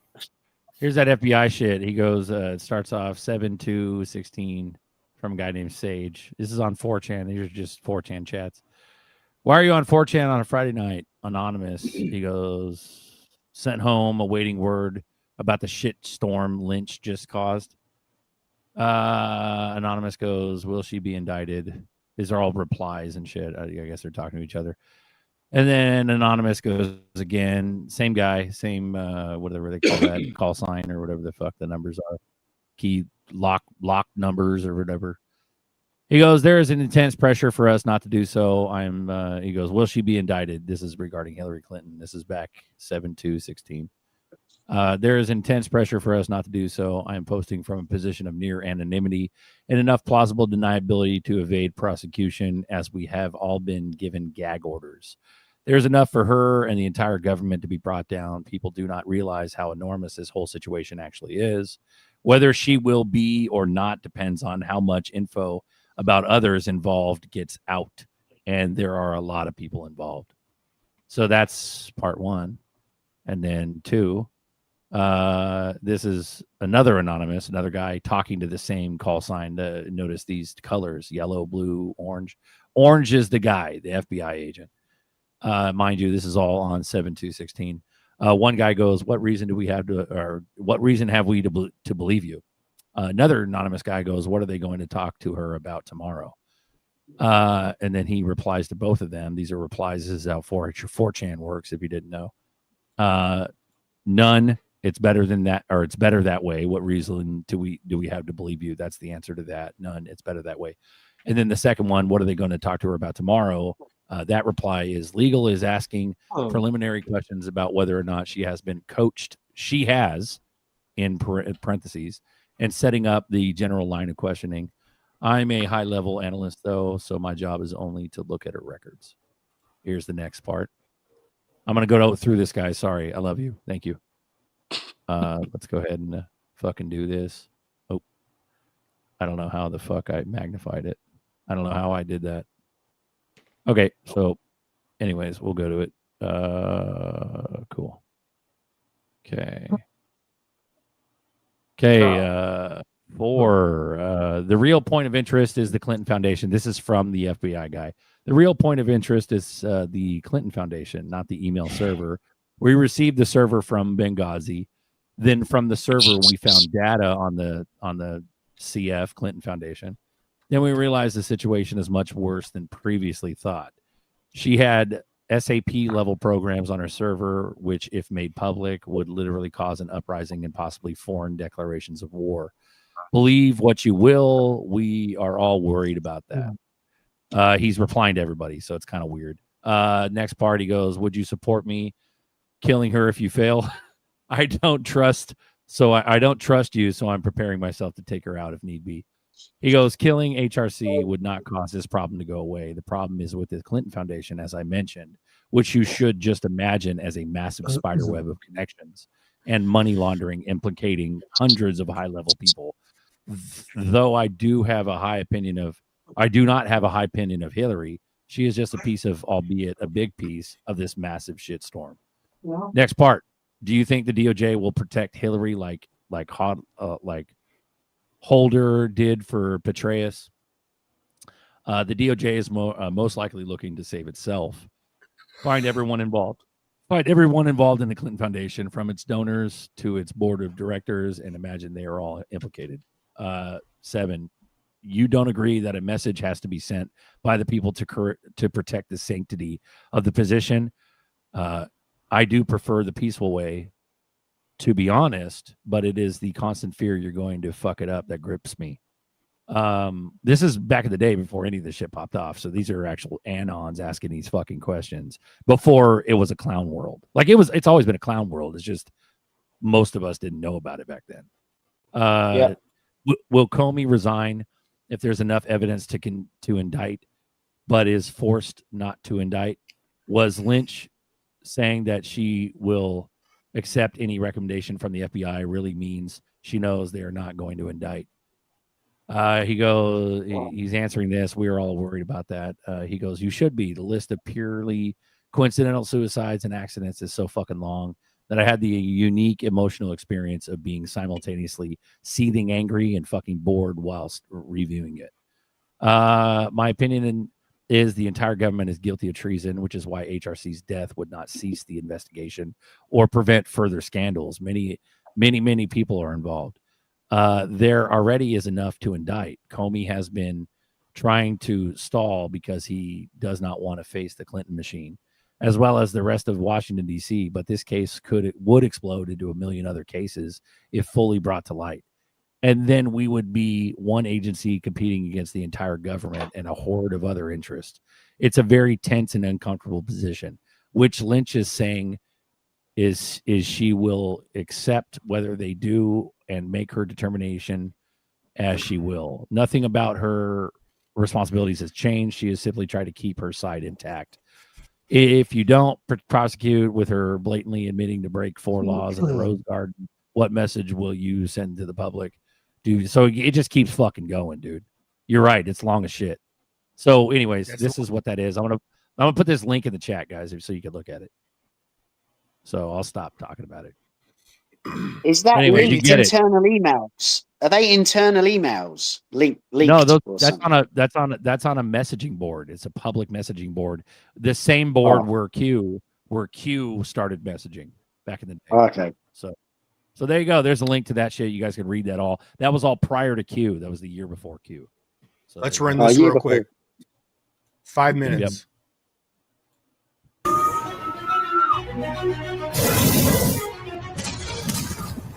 DeFi Summer 2.0 is going to put people underwater.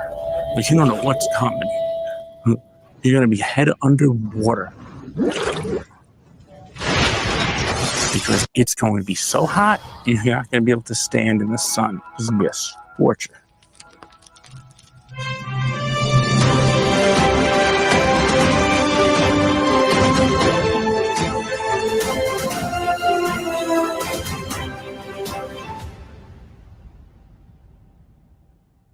For XRP holders, this is your moment. You're not just earning, you're participating in the construction of a new financial order.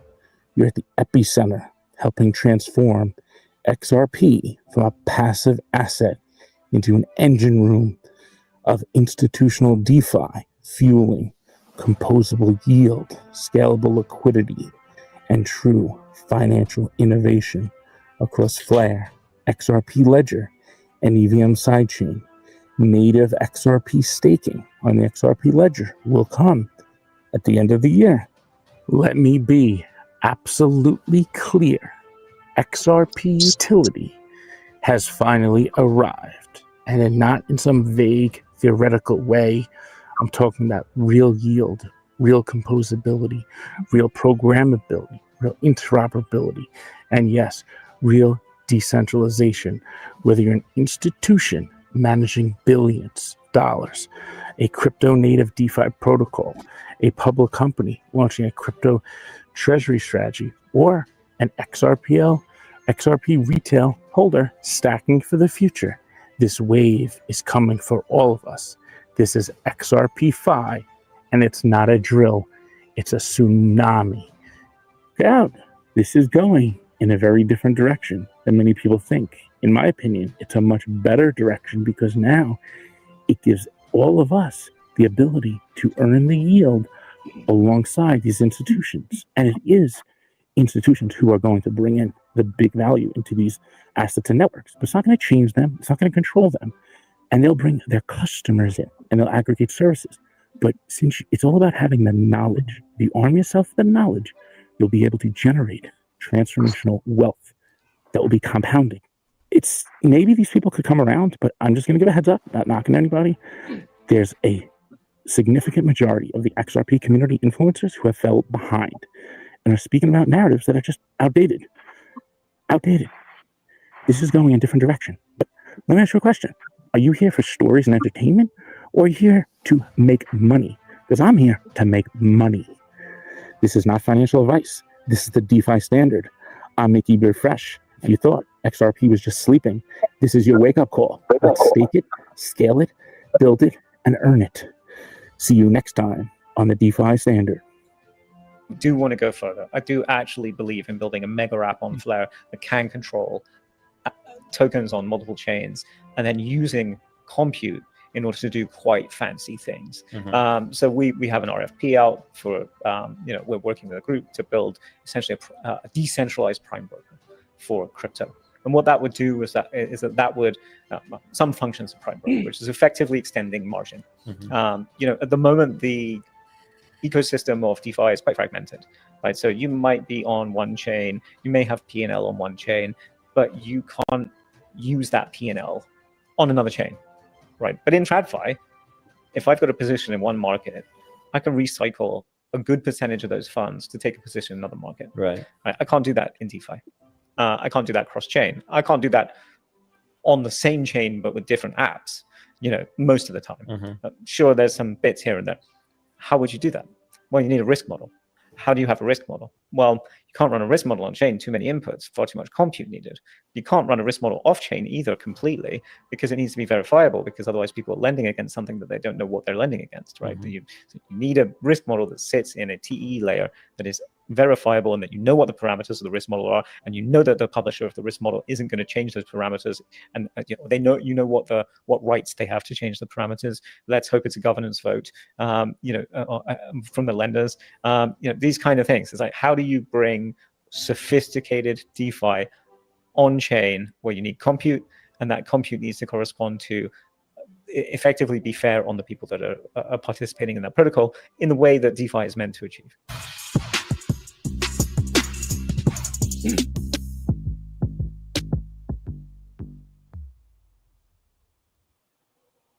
Beautiful. We got more guys. We got Broke on deck. We got J Roy. We got Miles. We got Papa. We got Jim in Japan. Crypto Mountain Man. Johnny Fever. Marcus Grimad, the whitest black man I know. Buster and yours truly, ZRK. What's up? Welcome to the boardroom. What's up, I got them Jeffrey Dahmers. Better watch out. I'm gonna get you. Wasn't Jeffrey Dahmer a serial killer? Yeah. I'm also your angry dad too, with the 80s glasses. You like to eat people too, room, boy. Are you a cop? Clean your fucking room. Are you a cop? I got a 38 special. Like, fuck all the other new guns. I just got a revolver. Freeze. Let's go. Mountain Man, Miles, Broke, J Roy. What's up, guys? Good to see you, ZRK. Good to be here. How about you just talk all at once? Yo, what's up? What's up? What's up, J Roy? Talk about them memes, bro. What's up with Binance? Fucking all of us right now. Oh, bro, it's all LARP until the chart goes up. So, until there's price action, I'm not gonna even look on chain. Bro, I thought you were fucking mopping up shop. What's up, dude? What's up with the with BNB, yes, but with everything else, it's just trash. Like, Solana has destroyed the meme space altogether because of Pump Fund. When Pump Fund was created, every 15-year-old was making pump funds and live streaming from their high school history class and sitting there making $250,000. So then it brought all these quote unquote autists into the crypto space, and but yeah, BNB's ripping. It's all like because of CZ. He is a mastermind at crime. He's almost a criminal, and what he's doing. A criminal. He is a criminal. Yeah. Right. So Johnny. So what he's doing though is, like, there was a coin called 4, right? I don't know if you saw it. There was a coin called 4. Within 3 days, it went to a $250 million market cap, and then it went to $500 million market cap. And the reason is because he tweeted out, right? And he did that on purpose to make it moon. But because it mooned, it brought more money on chain to his coins, right? To BNB. So he's literally pumping his own.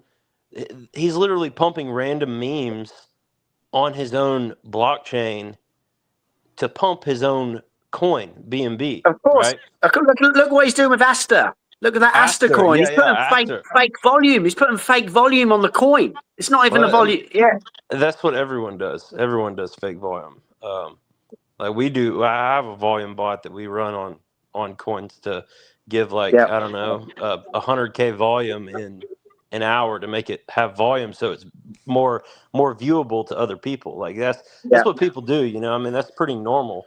But yeah, I mean BNB is ripping. Ethereum's just chilling.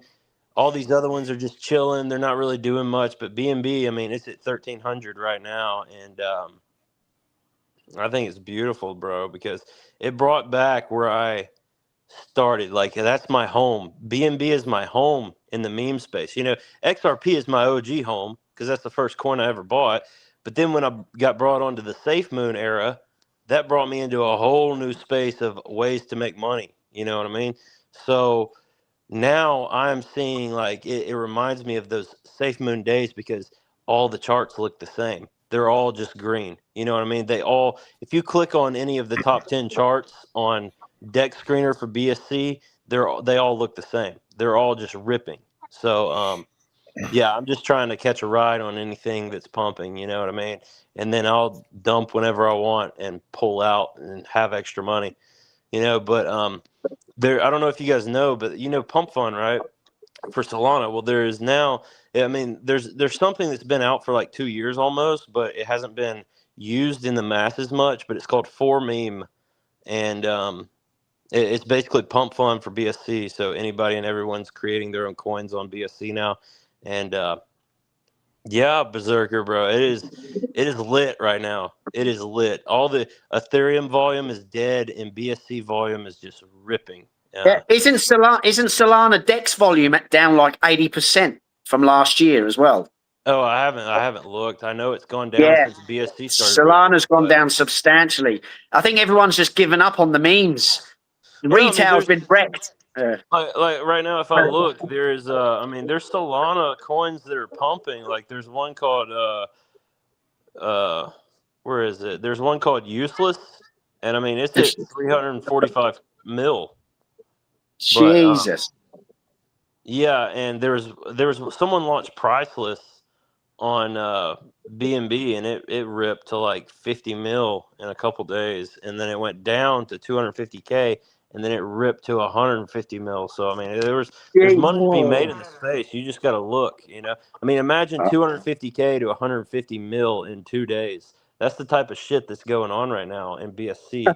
It's just blowing my mind because it reminds me just of the Safe Moon days, and I can put money on it that there's gonna be a Safe Moon of this cycle. There's gonna be a Safe Moon of this cycle, some random coin on BNB.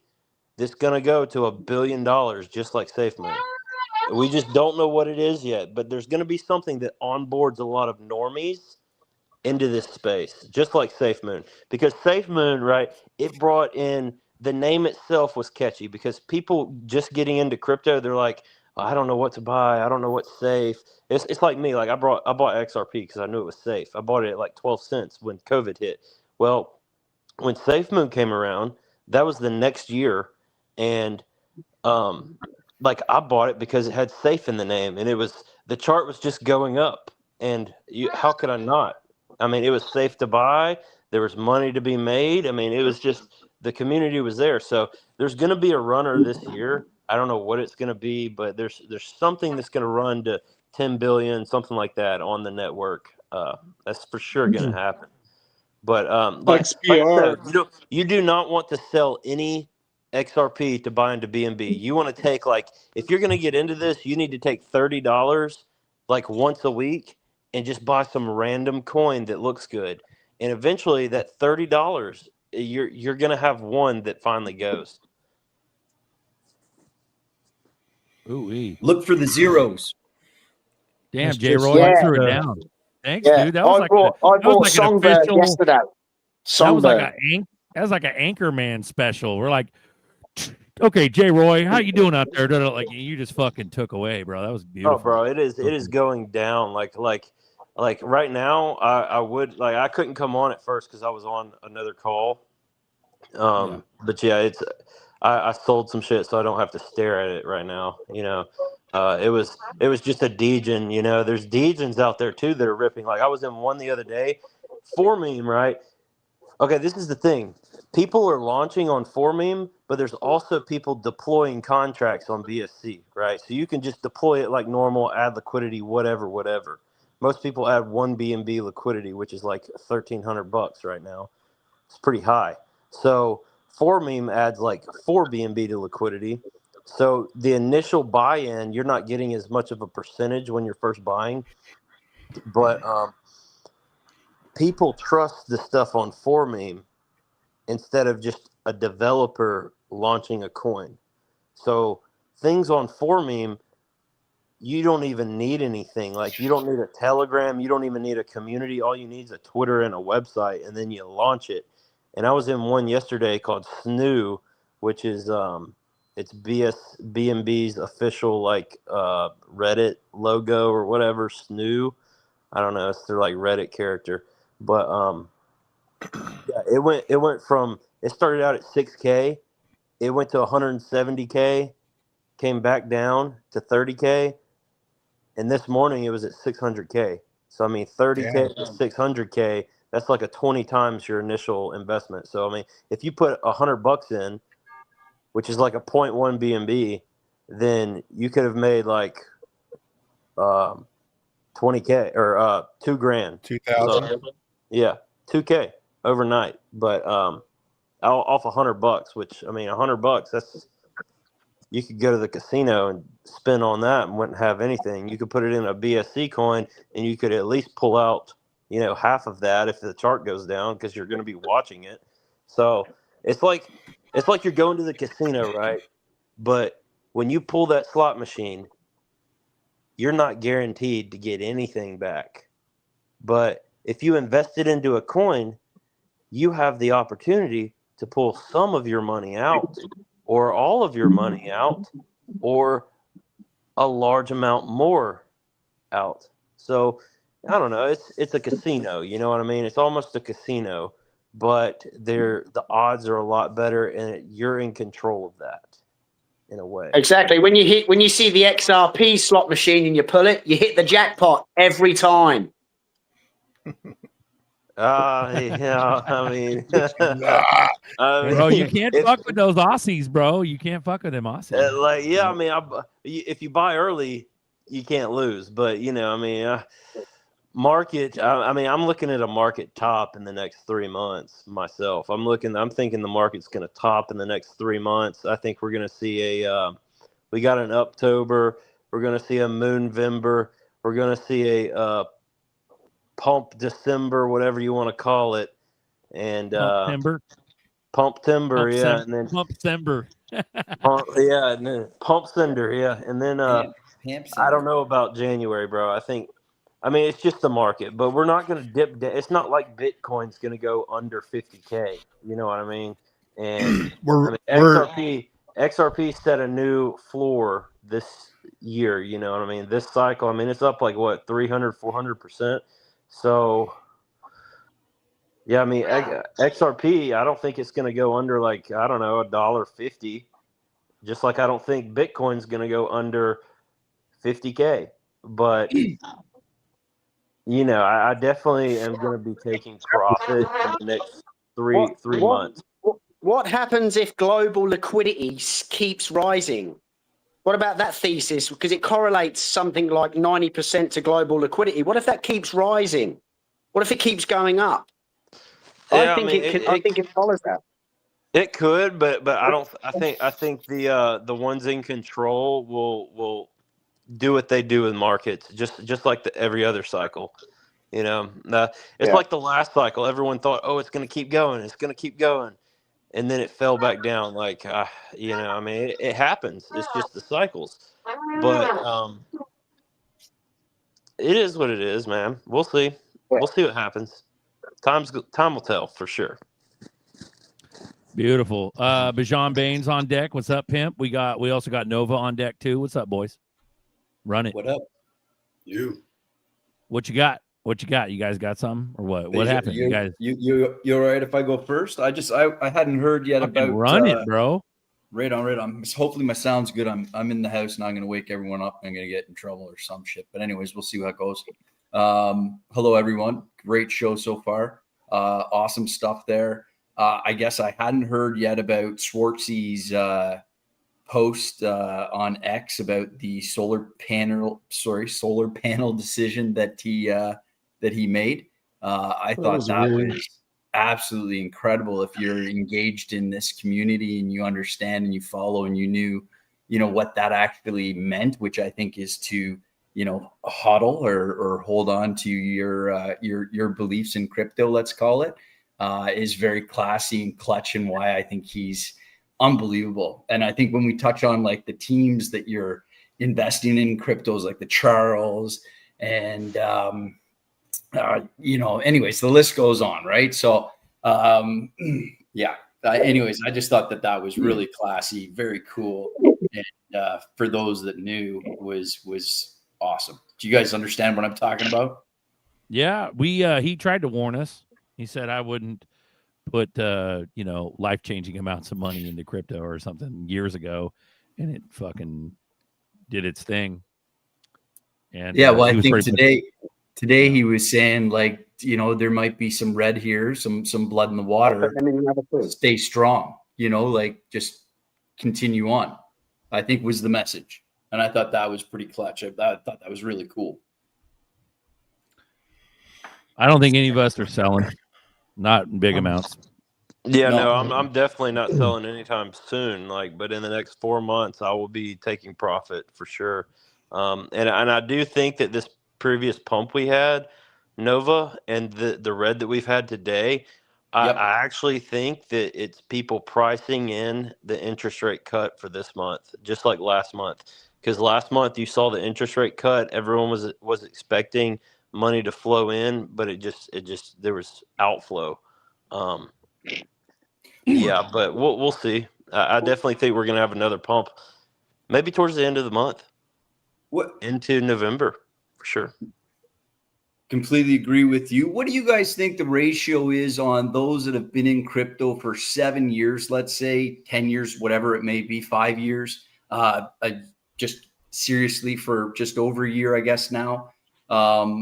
What do you think the ratio is to us versus those that are new to crypto? And if you think back to when you first started to learn about crypto and the process you went through, and either you stumbled across something like this or whatever you chose to educate yourself on, what do you guys think we are right now as far as ratio of those that are like just getting in? They haven't seen a profit yet. They've actually maybe seen a little bit of loss. They get a little scared. They throw a couple, G's at her. What do you guys think that looks like now? Yeah, I just think this is fucking awesome. Yeah. What do you guys think? Like, you think there's still... I guess I'll talk because no one else was talking. But me personally, I don't think there's that many noobs coming into this space right now. I think it's going to take, like I said earlier, there's going to be a big meme coin that's going to come out that's like Safe Moon, that's going to onboard a lot of normies. Like Doge. Doge was like the normie Doge. one. Yeah. Yeah. Doge and She. About Doge. Doge and She brought in a whole nother realm of people. Yes. So I invested in Doge, Sheeb, and Pepe, and I made money on the way up. I sold those. I invested into the X. I invested into what I learned about, what I believed in, what I see as a vision in my, weave of cryptos or whatnot. But I think you're right. Absolutely. I think meme is definitely not dead, and is probably one of the ways to get everyone to on board, like you said, right? Nova, what were you asking exactly? What's the ratio between a noob and an OG? What do you mean ratio? Like, do you think you're at like 60-40? Is it like still like what do you think? Are you saying like conviction or bag size? Like what are you still saying? learning, like getting their toes Numbers. wet and realizing they just invested $2,000 and they're down to 1,500. Are they fucking bailing crypto's a scam? Oh my God. Or are they holding and continuing to dump more in? Do you know what I mean? Like you talked right, in but Australia what ratio? about You mean you all still the see new a FUD. people? He means like for every OG, how many people do you think have been in a year or less? Like 6 OGs, like 5+ years, 7+ years, to every like 1.5 every current crypto a year investor. less. I'd say 9 to 1. Yeah, 10 to 1, something like that. Yeah. 10 old to 1 OG new. still? Yeah, Well, I don't know, but still, I think it's no. a revolving door. It's a revolving door. Like there'll be 10 original like newbies that come in 2 years I like ago. the 1 to let's say. 9. I see that. Yeah, it's 10 original. But since a year ago or 2 years ago, there have been that whole 10 has been refreshed with new newbies. So it always retains and remains 1 to 10 or 10 to 1. And I was going to say it's not like 1 to 10, and then you think it's going to, drop off or it's going to continue to grow. Like we feel. I think it's like life and death. Like people die every year. Like what's this in the United States? Like what 200,000 people die every year or something like that. Or whatever it is. I think it's like that. It rotates. But at the same time, there's 200,000 or 300,000 births or whatever or less or whatever, Yeah. But it's like that. It's just it kind of stays even because it's still a fucking scam. People do not have the fever, the Johnny fever. I don't have the Johnny fever. Nova, you could run. Nova, you could have run the fever. Yeah. Nova, you could. We find all out, have the fever.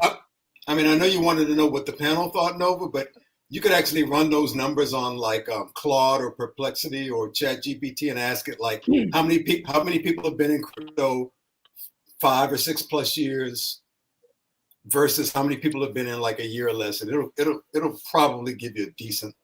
They could just see how many new wallets have opened. They could do that pretty easily. Yeah. Yeah, but here's the thing. Here's the thing. wallets. You're missing the nuances of OG. Because there's people that'll be like, "Well, but I'm a OG. And I'm a fucking no motherfucker." No. You don't even fucking understand what the fuck you're doing. And a newbie's I've only been in since 2020, and I'm not an OG. I only got in at 2020. I'm not an OG. I'm the same age as you are, and I've been running this show for 5 fucking years. And a newbie's not going to open a wallet. You know what I'm saying? A newbie's not even going to have a wallet. Well, the nuances. I make a new wallet almost every week. You're not a you're not a newbie, bud. Yeah. But with all these, for every 10 people I tell, one of them is interested in crypto. I'd say that's on par. Wow. 1 in 10. You're doing well. You're doing well. Yeah, if I'm because he on a doesn't good day, scream good at him. week, yeah. He doesn't scream at him like I do. Here's a statistic. 2025 study analyzing global crypto user data found that 20% of the surveyed crypto users had more than 5 years of experience. So only 20%. 20%. As of this year. I've only been in crypto since the end of 2023. And I had the fever so bad that I had to just start meeting my goals right away. So I had to kind of catch up. Matt, you're close. You know what that the thing about Jim, that you're number? NFA crypto. You've been in since 2018. Come on, bro. Don't lie to us. I'm trying my best. The thing about that is that's a global number. And so you got like Aussies and Brits and El Salvador, Puerto Rico, what have you. I bet in the US it's a different number. 20%. Trump did give us a number. He said people in crypto in the United States when he did the Bitcoin fucking rally. Remember the Bitcoin rally? He said 63 million Americans, and there's 370 million Americans. One out of every 6. One quarter. So plus little kids don't have bags. Okay. Here's another one. High user turnover. Studies show that a large portion of new crypto users are not retained over the long term. For example, a 2025 Binance report found that 80% of casual blockchain users become inactive within 90 days. Paper hands. So kind of my theory. They become inactive within 90 days. Right. They're They 3 set- months. they just set it and That's forget the it. fucking. They Bro. buy Keep your meme hands coins. off. Fuck that. I lost $40. I ain't doing that shit again. Exactly. Exactly. Wasn't somebody on here not Man. too long ago saying some countries you couldn't even buy crypto unless you're rated as a accredited investor? How much of that is opportunity at some of these places? Right. Yeah. And Nova, you got to think about this too. There's different realms to this space. There's holders, there's investors, there's traders, and then there's degenerates. And then Bro, there's nice builders. gamblers. You broke that down. You And then Nicely there's said. Yeah. And then there's Fuck. builders. There's people that build, right? Yep. There's people that and in the crypto space, there's also people that don't do anything in the space. They don't trade. All they do is create like websites for crypto. Like people pay them $250 in whatever crypto to make a website or a logo, graphics, GIFs, whatever, you know. So there's different realms to the space also. But I would say that Pump Fund brought in a huge round of Solana brought in a lot of people into the space, and I don't think they were good for the space personally. No, they lost all their money and left. Yeah, or they made a bunch of money. Or they made a bunch of money and left. I mean, And you I saw would the 14-year-old that or whatever that did like a rug pull on Pump Fund and made like 15K and flicked off the camera. He was a meme back in the day, like a year ago. Yeah, I think it was Quant maybe even that he did that. Quant, Quant man. on Pump Fund. That was it. Yeah. No, I've been fucking way too engaged for the last since I committed, right? So, anyways, what I would add to that list, and I think what we just proved to ourselves here, and I think will show some value is the impact of what's about to come with institutional. The fact that your money is going to be able to be invested through pensions and these ETFs, ETPs, all these vehicles that is going to draw money that people are already doing that are going to see the potential gains that they're going to see on that money and want more. And that's going to give a tool for guys like myself, the leverage to be able to gain, more clients, that trust, the good return. Everyone's happy when you're making money. I think on top of the meme opportunity that you speak of, because I also agree there, I think that the institutional play here at hand, which I do believe is done before Christmas, as long as I like to say this to my Canadian friends, as long as the USA has got their shit together, it should be good. And I think when we see that money coming in and we see the clarity with the use case, as we all know, and most hopefully would agree with this, but I think that that's going to play a huge impact on our bags and our investments that we've made. And I think we're also all here to make some money. And I think that will help us make money as well, right? So the institutional money coming in is going to be fucking awesome. We do have the advantage. Bro, you're so polished, bro. Like you can hold my fucking car insurance. You can fucking run my house policy. Like we're all here to make money. And as in the words of Berserker, Rainbow. Like, fuck you, money.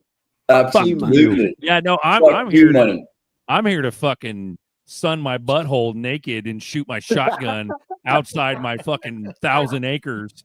You know what I mean? Like I give Zerker's already got it made. He already has fuck you money. He had it every episode. He's got fuck you money. Every episode. Okay, Roy. What's your top for Hey guys, XRP? I've got to go. My wife's home, so I've got to go, guys. I'll join All again right, Johnny. soon. Peace out. Yeah, that was good. Peace out. Man. Give that fever to Take your care. wife. Good Give to that meet you, fever to Johnny. your wife. Peace, Johnny. Peace. Later. Peace and love. See ya. Ooh, that was a treat. Nice little treat. We got Broke on deck popping up here. We got whoop. There we go. All right, go ahead. Anybody hold gold? Oh shit! all-time high, Papa boy. coming, You better Papa coming with that selling real some metal. of that. Unofficially, Papa coming with that. $4,014 he just hit. Ooh, And it's even 4,000 higher an ounce, now. bro. Ooh, it's running up secretly. See the Bitcoin, the BNB, fucking gold. It's just everything's creeping up behind our fucking backs. You know what I mean? Under our noses. Safety play. Printer go burr.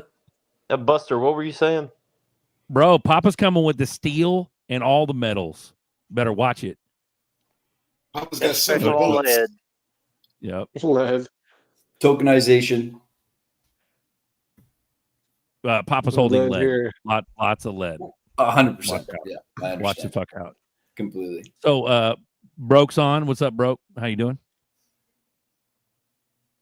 That motherfucker's taking Doing- a shit. Hey, isn't he? Roy. Doing good now that I've Yeah. heard that gold went over $4,000, but I'm really interested in what Buster has to say. Ask that question, Buster. That's interesting. Oh, I was going to ask J. Roy what he thought the top for XRP is going to be in the next 3 months. Let's hear your bullishness, bro. Oh yeah, it already topped, bro. 366. I'm kidding. I'm kidding. Zerker's mad. Go clean your What'd you say, room boy? now. What'd you say, boy? I had to I'm gonna pull my troll belt that. off. I'm gonna snap my belt on your ass. No I had to wrench for troll that you. for a second. Clip that I shit. had to. Clip that shit. Don't Nah, tell the paper bro. hand. Don't tell the paper hands that. For real, bro. If I'm being real, I got a sell order at 479. Mm-hmm. Yup, because there's going to be a lot of sales at $5. I can assure you that.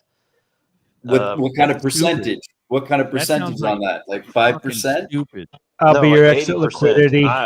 80%. I sell and buy back in because it's gonna go back down. I'm just telling you, it's Yeah. gonna go back down. But there's no telling how high it can go. You know, and in the long run, it can go to $10, whatever you want to call it, 589, whatever you want to call it, right? But like I said, it's all LARP until it actually happens. Where's You know, Nerdy?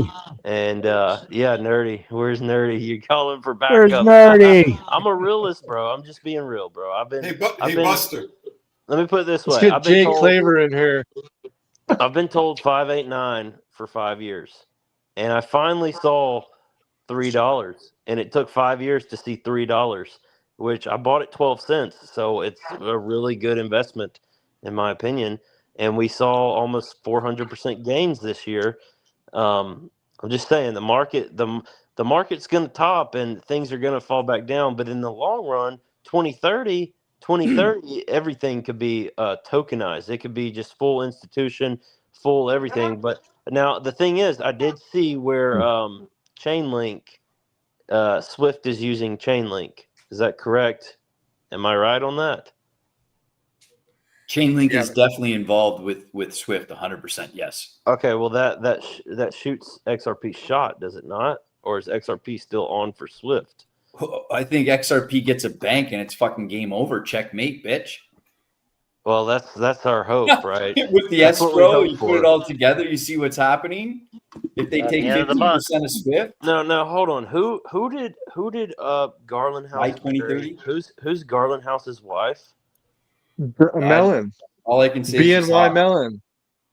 Does she have a tiny hat? Is she a tiny hat?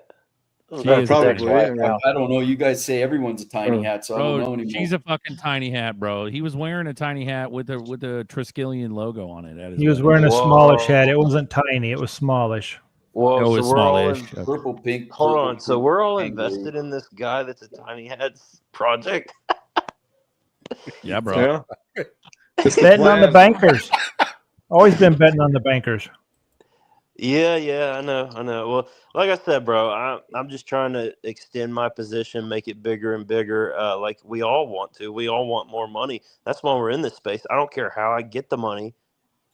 Well, I do. I mean, I want to do it morally, of course, but we don't care how we get it. We just want to make it. So, I mean, I'm invested in a lot of different things in the space, and there's so much to it. You will never stop learning. You have to keep learning, or you can fall behind you can fall behind, and then there goes your income. Your money that's been coming in is no longer coming in because there's a new this or a new that. But yeah, Buster, I think I got a sell order at 479. So Let Yeah, I the was silence wondering, man. be your lesson, J. Roy. My Shit, first man. cylinder's in at 1,000. I can keep talking. Whatever. See, bro, you got to sell order at 1,000. Well, if I sell at $4.79 and I buy back in at $3, I've made thousands and thousands of XRP. So Go for it. Go for it. I'm willing to risk a little position. I mean, because I know the market's going to come down. It's not going to just continue to go up. There's going to be another bear cycle, just like there always has been. What if Wise it's the man beginning of said, an don't get ascent? caught with your hand outside the cookie jar, though. Well, he's not selling all his bag. Yeah, Well, just he 80%. goes 80% at that amount. Oh, then that's a he's lot. That's a basically lot. saying that it's going to go below that again, right? So that's what his That's what bet I'm is. hearing. That's what he's banking on. Then he's going to get some more, and he's going to take those. He's taking that profits. He's parking it. He's going to get some more on the dip to build it. So now he's got more. So he's doing the ladder effect. Nothing wrong with it. It's just a risk. If it pops to fucking 12, and you think it's going to still go below 479 or whatever the fuck it was, then you win. If you don't, then you it's a fucking, who was saying earlier, I think it was you. It's a fucking bet. It's a welcome to investing. I don't know. Fuck. Here in crypto, you pay a hell of a lot more attention to it. I'll tell you that. No hate, no criticism. Everybody's, it's his money. Oh, I'm just 100%. saying, I can't afford to play that game. I got to hold. I got to hold. Well, you could take 20% of yours or 10% or 5% and do that. I've got a couple of buddies that I've taught this to, that's kind of the idea is we got to build you up. I'm building up the wifey's bag that way, right? I got to just dip right in. So, but anyways, I got the Trump pump and that was fucking wild. And that was cool. So I'd like to see a few more of those. And I'd like to see that for everyone that's invested thus far, whether it's yesterday or 10 years ago. I think it's deserved from what I've seen and educated myself on. And I do think it's coming. I think Christmas is going to be special. Yeah, I do too. Right. I think it's I going to could be be wrong. I think it's way fucking bigger than this humdrum ass conversation we're having right now. I think all fucking boats are going to float at once. Oh, fuck, all dude. boats are going We to rise see at it. once. I'm talking new financial system type shit. You know what I mean? Yeah. Not necessarily whether or not it'll go up and down. I'm sure it might fluctuate here and there, but it's going to be way up there. I think it goes up and then locks in. I'm not selling until I see 10 ETFs anyway. If it went to $500, I want to see 10 ETFs. If what went to $500? If XRP went to $500 and there's not 10 ETFs out yet, I'm still waiting. I might sell a little bit. Don't get me wrong. That's all percentage, but I'm not selling nowhere near half. Miles, you got to think of this. For XRP, just to go to $300, or no, I'm sorry. For XRP to go to $288 per coin, the market cap has to be $171 trillion. All right, but here, you want to hear my quick and easy, really simple 6th grade argument? Supply, you're going to cut the supply down? No, it's easy. You got a calculator? Yeah. How much does it cost in drops to do one transaction? I don't know, less than a penny. 12 drops, right? Okay. How many drops are in one XRP? I couldn't tell you. A million. A million. So how many transactions can you perform before you burn up one XRP? How many drops does it take? 12. 12 drops, and there's a million? Yes. How many transactions could you complete before you burn one XRP? 1 million divided by 12? 83,000. How much do you pay for one Swift transaction now? But Swift is going with Chainlink. But just go with what are people paying now to do a transaction like that? A wire transaction, a cheap one. Give me a low end number. Oh, I don't know. $25. Cut that in half. All right. $12.50. Multiply by 83,000, whatever your number was. All right. It's a mill. That's the value one XRP is providing to the banks to use it. That's my simple math. I get it. But that's my simple math. But all right, let's look up how much money there is in the entire world. Doesn't matter. They can print the number is a number. You want $1 million? Go bzzz. They just type it in their computer, man. It doesn't take money though to. I mean, tokenization. There you go. Yeah. Alone is All going to right. skyrocket these with no money, just value. So check it out. The money they'll pay to do the transaction now makes a single XRP worth thousands and thousands of dollars of what they could charge customers. But with the current circulating supply of XRP, okay, and the current market cap being $171 billion, and the current price being 2.88, there is in the world a maximum of $150 trillion. For XRP to be at $288 per XRP, there would have to be $171 trillion invested into XRP, and there's not $171 trillion in the world. Oh man, I don't believe that at all. I believe there's like 500 trillion in dark money in Switzerland right now. There's so much stuff off the books. What do they got in the Vatican's vault? You know, how much? Miles, Man, I hope you don't take anything I'm saying like the wrong way. I'm just being like, You're not accounting. You're not accounting for fractions. You're not accounting for fractions. So here's the thing. I don't believe those numbers. J-Roy, Yes. right now, XRP is 171 billion. Did 171 billion come into XRP? Yeah, he's not accounting for fractionalization. Well, that's the market cap, right? Yeah. Yeah, but in this technology would have to be liquidity, right? But this technology, I'm just saying, like the whole market cap thing. When you do $288 and it comes out to trillions of dollars, that does not have to come in because right now it's at 171 billion, and none of us paid $2.86 for it. Not only that, you have Fortune 500 companies. So it's not. You have Fortune 500 companies that are worth less than some memes. If you look at the market cap of like some of the most household name companies in the United States, they're not worth anywhere near some memes that are like garbage memes. So you can't go by market cap because of fractionalization. Like some coin that you wouldn't wipe your you-know-what with is worth more than like Xerox or IBM in market cap, literally. Look them up. Look up some of the market caps of some of the crap coins and look up some of the market caps of like some of the big department store chains and things like that. It's way more. Why? They're not worth that much. It's fractionalization. Okay, I'm trying to figure out how much liquidity is in XRP itself. Listen, when It's I the talk to ODL. Elon tomorrow, What's the escrow? I'll get all this straightened out for you guys, and I'll have it next week. Ask them what a seed phrase is while you're at it. We got to get a grok box. We got to put a box down here that's a grok box and just boom, boom, boom. Yeah, bro, I'm just throwing out a couple of questions, just great No, question. I'm not. You know what I'm not. saying? Throw them out, man. Throw them out. I'm not picking on you. I'm just saying I've heard people say, "Oh, the market cap of Doge is blah blah blah," but the market cap of Starbucks is blah blah blah. But Doge obviously isn't worth as much. I'm just, these are just examples. Yeah. I get it. There's companies on the stock market right now that's never made a dime, and they're worth $18 billion, and they've never made a profit. When look how many years Amazon was worth what it was worth. It wasn't even making money. Let's not even talk about the search engines.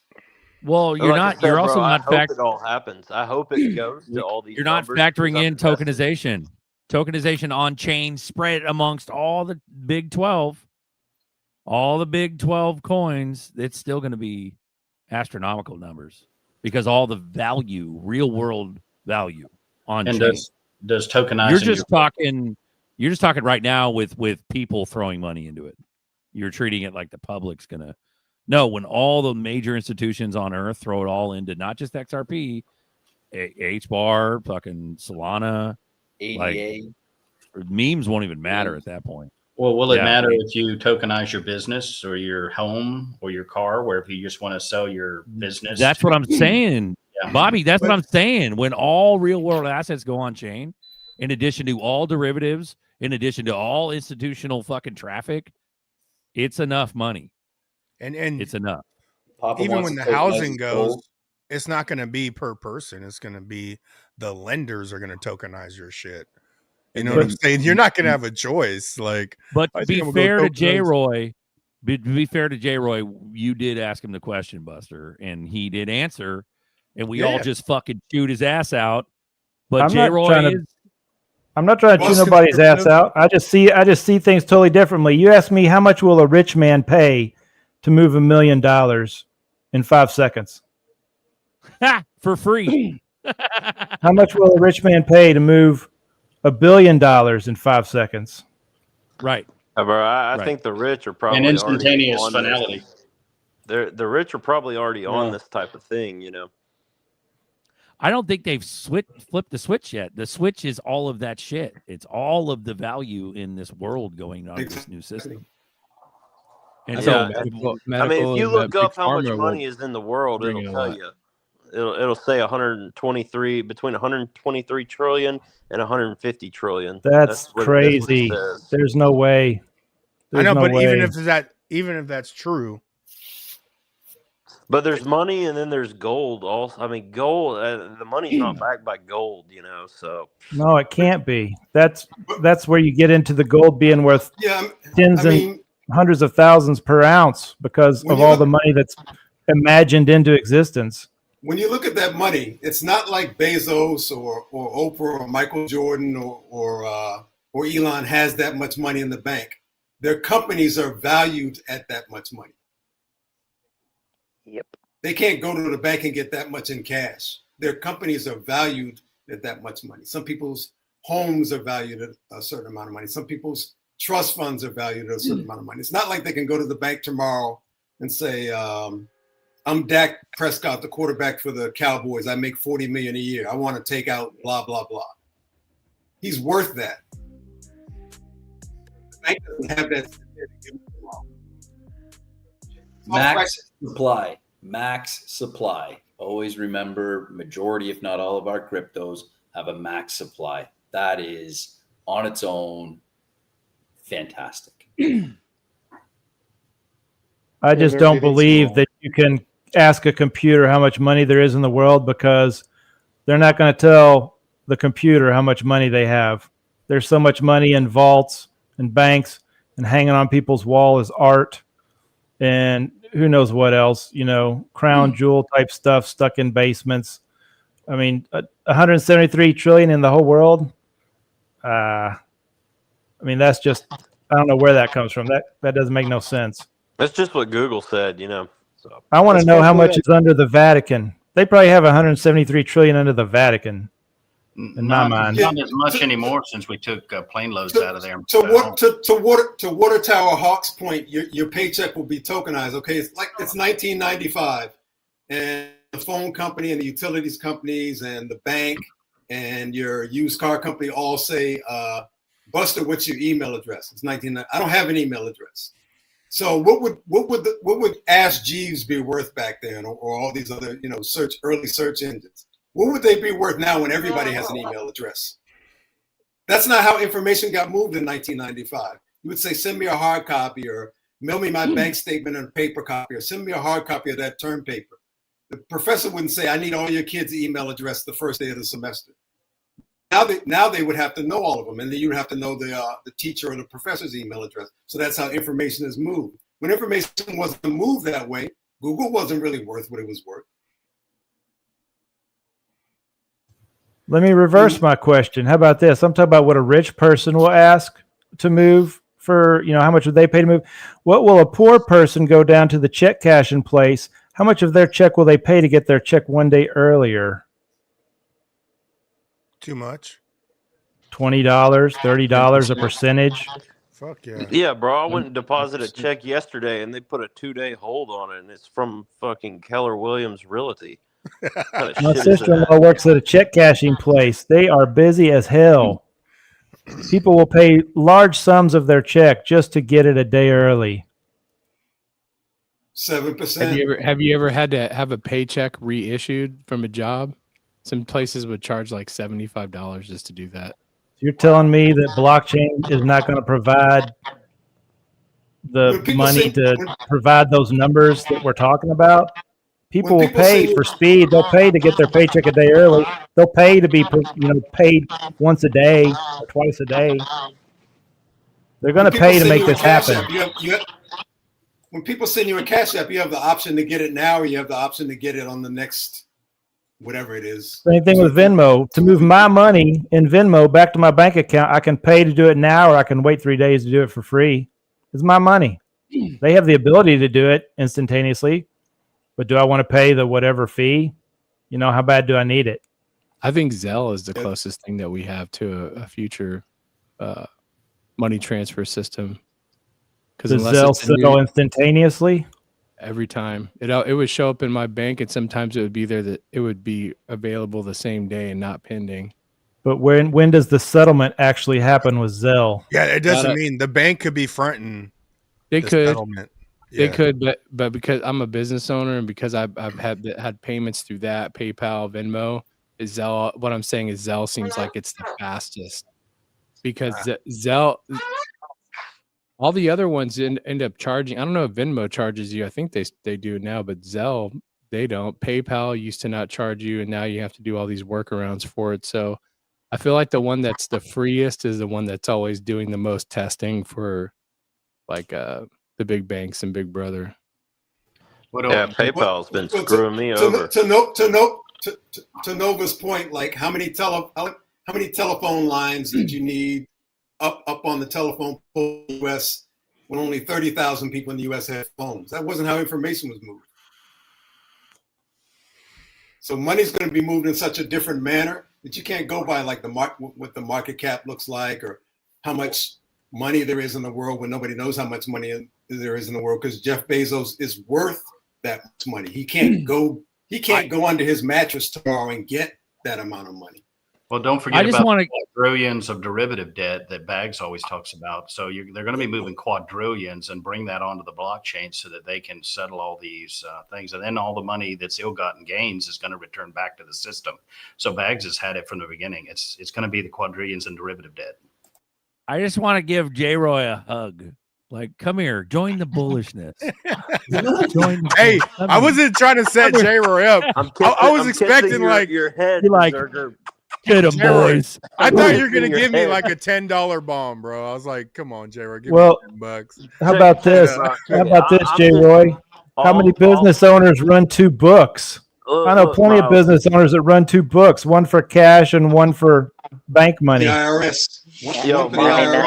All I was trying to say is for XRP's price to be at $288, the market cap of XRP needs to say 171 trillion. However much money it takes for that, that's what it needs to say. Unless they cut the supply. I don't think that's an exact correlation. I don't believe the numbers they tell us for one thing. For another thing, I think the markets are mostly manipulation. The more I've studied it. For another thing, I don't report what I don't have to report. So 173 trillion. I mean, if you had the option to report 10% of your money, how much would you report? If you could get away with it, you knew it. Would you report 100% if you could only get away with reporting 10%? 173 trillion might be the 10% they have to report. Remember they found out the T-Dog versus remember they found out the supply. Remember they found out that T-Dog gives one figure that he's worth to the Fortune 500 and he gives one figure to the IRS, and the figures were like super disparate. And he said, I'm smart. But I don't tell the IRS the same number I tell the Fortune 500. Miles, if you take $171 billion and divide it by the circulating supply of XRP, it gives you the current XRP price. Yes, but this is my point. Right now, there's not $170 billion never came into XRP.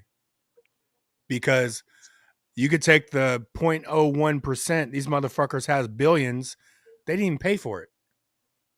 But it's valued now at 282. That was my point earlier. Even now, the money's not even there. And it says 172 billion. Right. But 172 billion never came into XRP. Ever. Exactly. Because that whole market cap thing doesn't work. It's not really set for this. When we switch over to utility, you're going to see the true market caps of everything. It'll show the liquidity, right? It should, because liquidity is different than market cap. Liquidity is a lot different than market cap. Usually, like in the meme coins, liquidity is usually like 10% of the market cap. So XRP's liquidity is supposed to be really high. So they could have like, I don't know, $50 billion in liquidity actually, or somewhere around there. But, even if the market cap says $171 trillion, there's not going to be $171 trillion invested into it. Exactly. So what happens to the price when you have this market cap and a bunch of the supply suddenly becomes unavailable? Was it still there or is it burnt?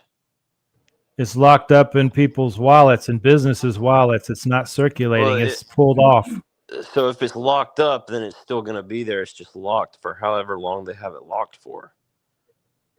But if they burn it to a dead wallet, or it's burnt, you know what I'm saying by burnt, or dead, then in that case, it would cause big price action. It's like if they burnt, how much circulating supply does XRP have? Is it like 90 billion? Is that right? Circulating's 59 or 60 billion. 60 billion. So if they cut that in half, it would cause the price to go up double. But if they just locked it, then it would still be there. It just wouldn't be, accessible. It wouldn't be sellable. Because it's still on the books. Is that what you're saying? Yeah, it wouldn't be sellable. They wouldn't be able to sell it.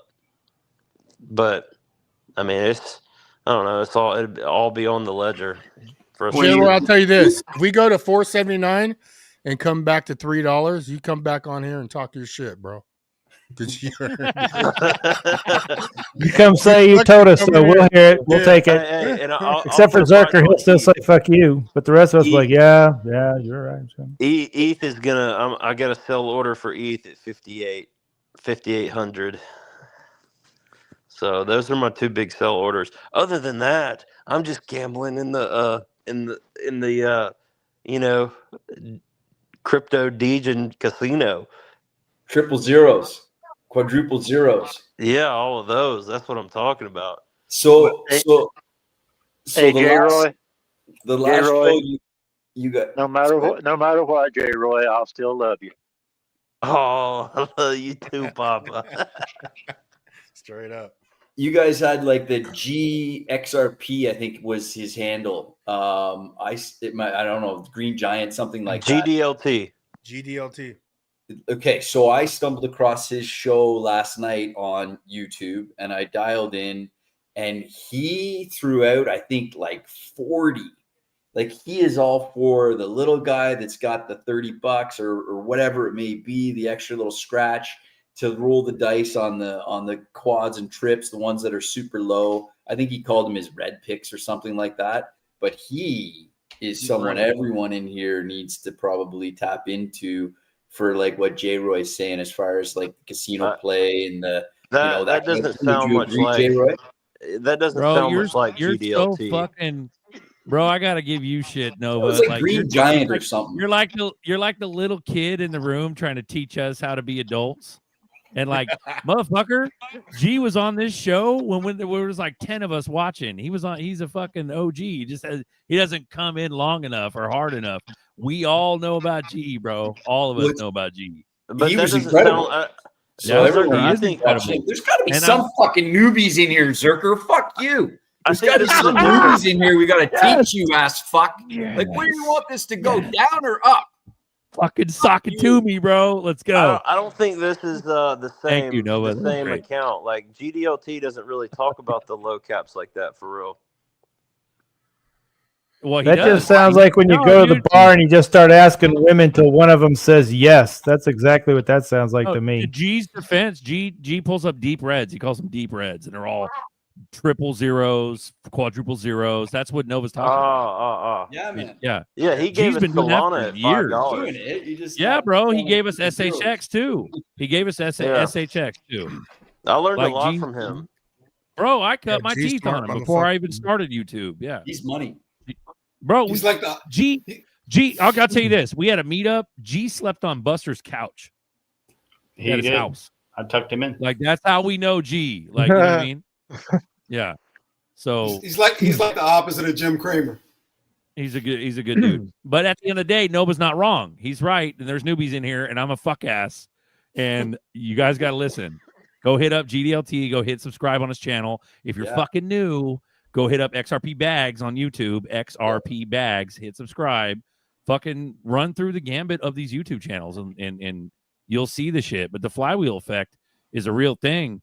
And that's what we're talking about, the flywheel effect, where all the value comes on chain. And it just it exponentially exacerbates. And that's that's the argument against the whole, market cap thing. And that's what we're talking about. Yeah. They're alone right now. And that's where the whole Bluminati, when Baggies did the original Bluminati pick, it all came from G's channel, like with the SHX Castle and all that. That was inspired by G's channel. But let me put up G's channel. 2 days in a row, G. Dropping your channel in here. He owes you a beer. Send me some. I'm gonna be honest, bro. Send me a deep red. He deserves it. XRP Bags and GDLT were the first two people I watched on YouTube to bring me into XRP in the entire space. So I do owe it to each of them, but more so GDLT. He definitely gave me a lot of insight and a lot of sauce. Yeah, the tea. Don't get wrecked. Bro. Don't invest what you can't afford to lose, but it does pay off to educate yourself, in my opinion. Now, quit being a pussies, man. Put the shit in there. You can lose it. It's We're okay. not, and we're not even. Now's the time, bro. Get your stuff and go sit the fuck down or something. And we didn't even talk about fucking stable coins. The RLUSD is about to fucking dump on everything. Tether, Circle, all of it, bro. It's about to be the dominant king. And multi-purpose coins. That's a lot of people aren't talking about. The MPTs, multi-purpose tokens, that shit got secretly added into the mix. That's going to be a whole new wealth of shit, and it's all on XRP Ledger. All of it. So all the value all the time, every day. We're gonna have to hit him with some Safe Moon money on the way out, just because J-Roy brought it up earlier, bro.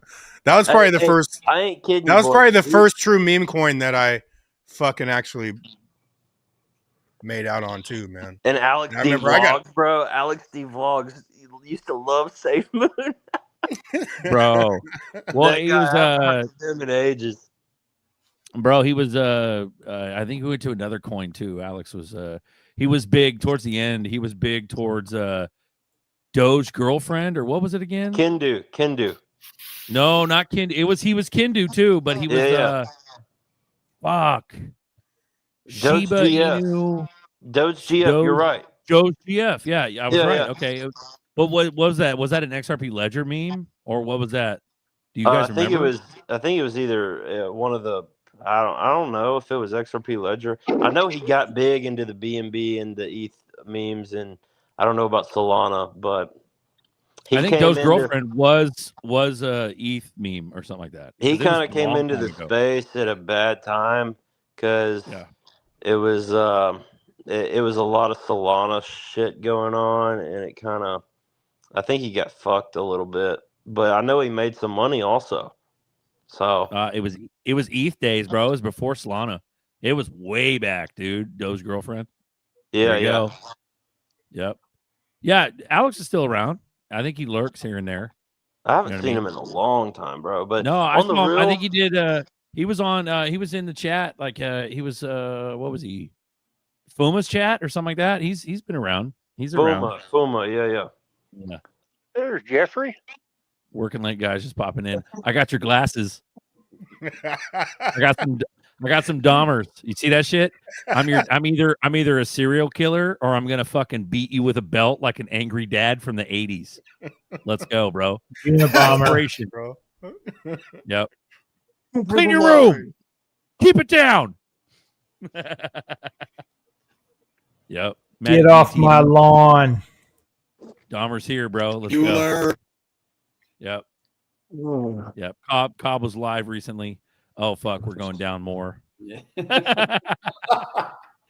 Bro, I'm telling you. But no, Zerk, you're gonna have to start a line of glasses, bro. You got two glasses that you promote already.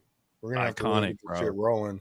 Fucking, I got the Dahmers. I'll sell the Dahmers, dude, with the blue blocker Dahmers, and then here's some Dahmer trivia. Run it. Dahmer was in Hollywood, Florida. He was working at a Subway, like a sub shop, right up the street from where. Do you remember Adam Walsh? You remember hearing about him? A young little boy was kidnapped from a Sears. Yeah, John Walsh as Unsolved Mysteries, right, or whatever. Yeah, America's Most Wanted, I think. America's Most Wanted. That was John Walsh's kid. Yeah, I remember that. His kid was kidnapped by Otis Toole and Henry Lou Lucas. A friend of mine interviewed him out in California. I mean, out in Texas when he killed a deputy there. But anyway, come to find out, there was 3 serial murderers in Hollywood, Florida, at the same freaking time. 3 sets. I mean, who the hell would believe that shit? Yeah, and now we're finding that a lot of it was created. What? What part of the state was Bundy in? Like northern, like Gainesville or something? Bundy was right up the street from me. He actually stayed right here in my town, which is 8 miles from me at the Hollywood, at the Holiday Inn in Crestview, which is the county seat in my county. And he was captured 40 minutes up the street in Pensacola by a patrolman. And he was in my hometown in Niceville. He had just gone out to Freeport, just across from South Walton. A lot of the guys on here go to South Walton to the beaches and stuff. Destin. Beach. And he stopped and asked a lady about a VW Bug kind of van thing that he liked. And she ended up letting him stay on his couch because he had to look at another one in Niceville. And that was, I heard it was a older sister of a guy that went to school with me. And I don't even think he knows that, but he went the next day to their house and looked at their vehicle. And then he stayed the night in the Holiday Inn. And when he was captured, I heard he had the Holiday Inn key still in his pocket, which means he could come back and get back into that hotel back when hotels had keys. But yeah, he was, and that's another scam because he was big in politics. If you look him up, he was up in Washington State, and he was actually at the governor's mansion and all the elected officials, and he was rubbing elbows and shit. And then they let him go to the bathroom on like the second or third story of the courtroom when they were arresting him up there, and he jumped out the window and he came down here and killed all them girls allegedly. You're never going to have crimes like that again with cameras.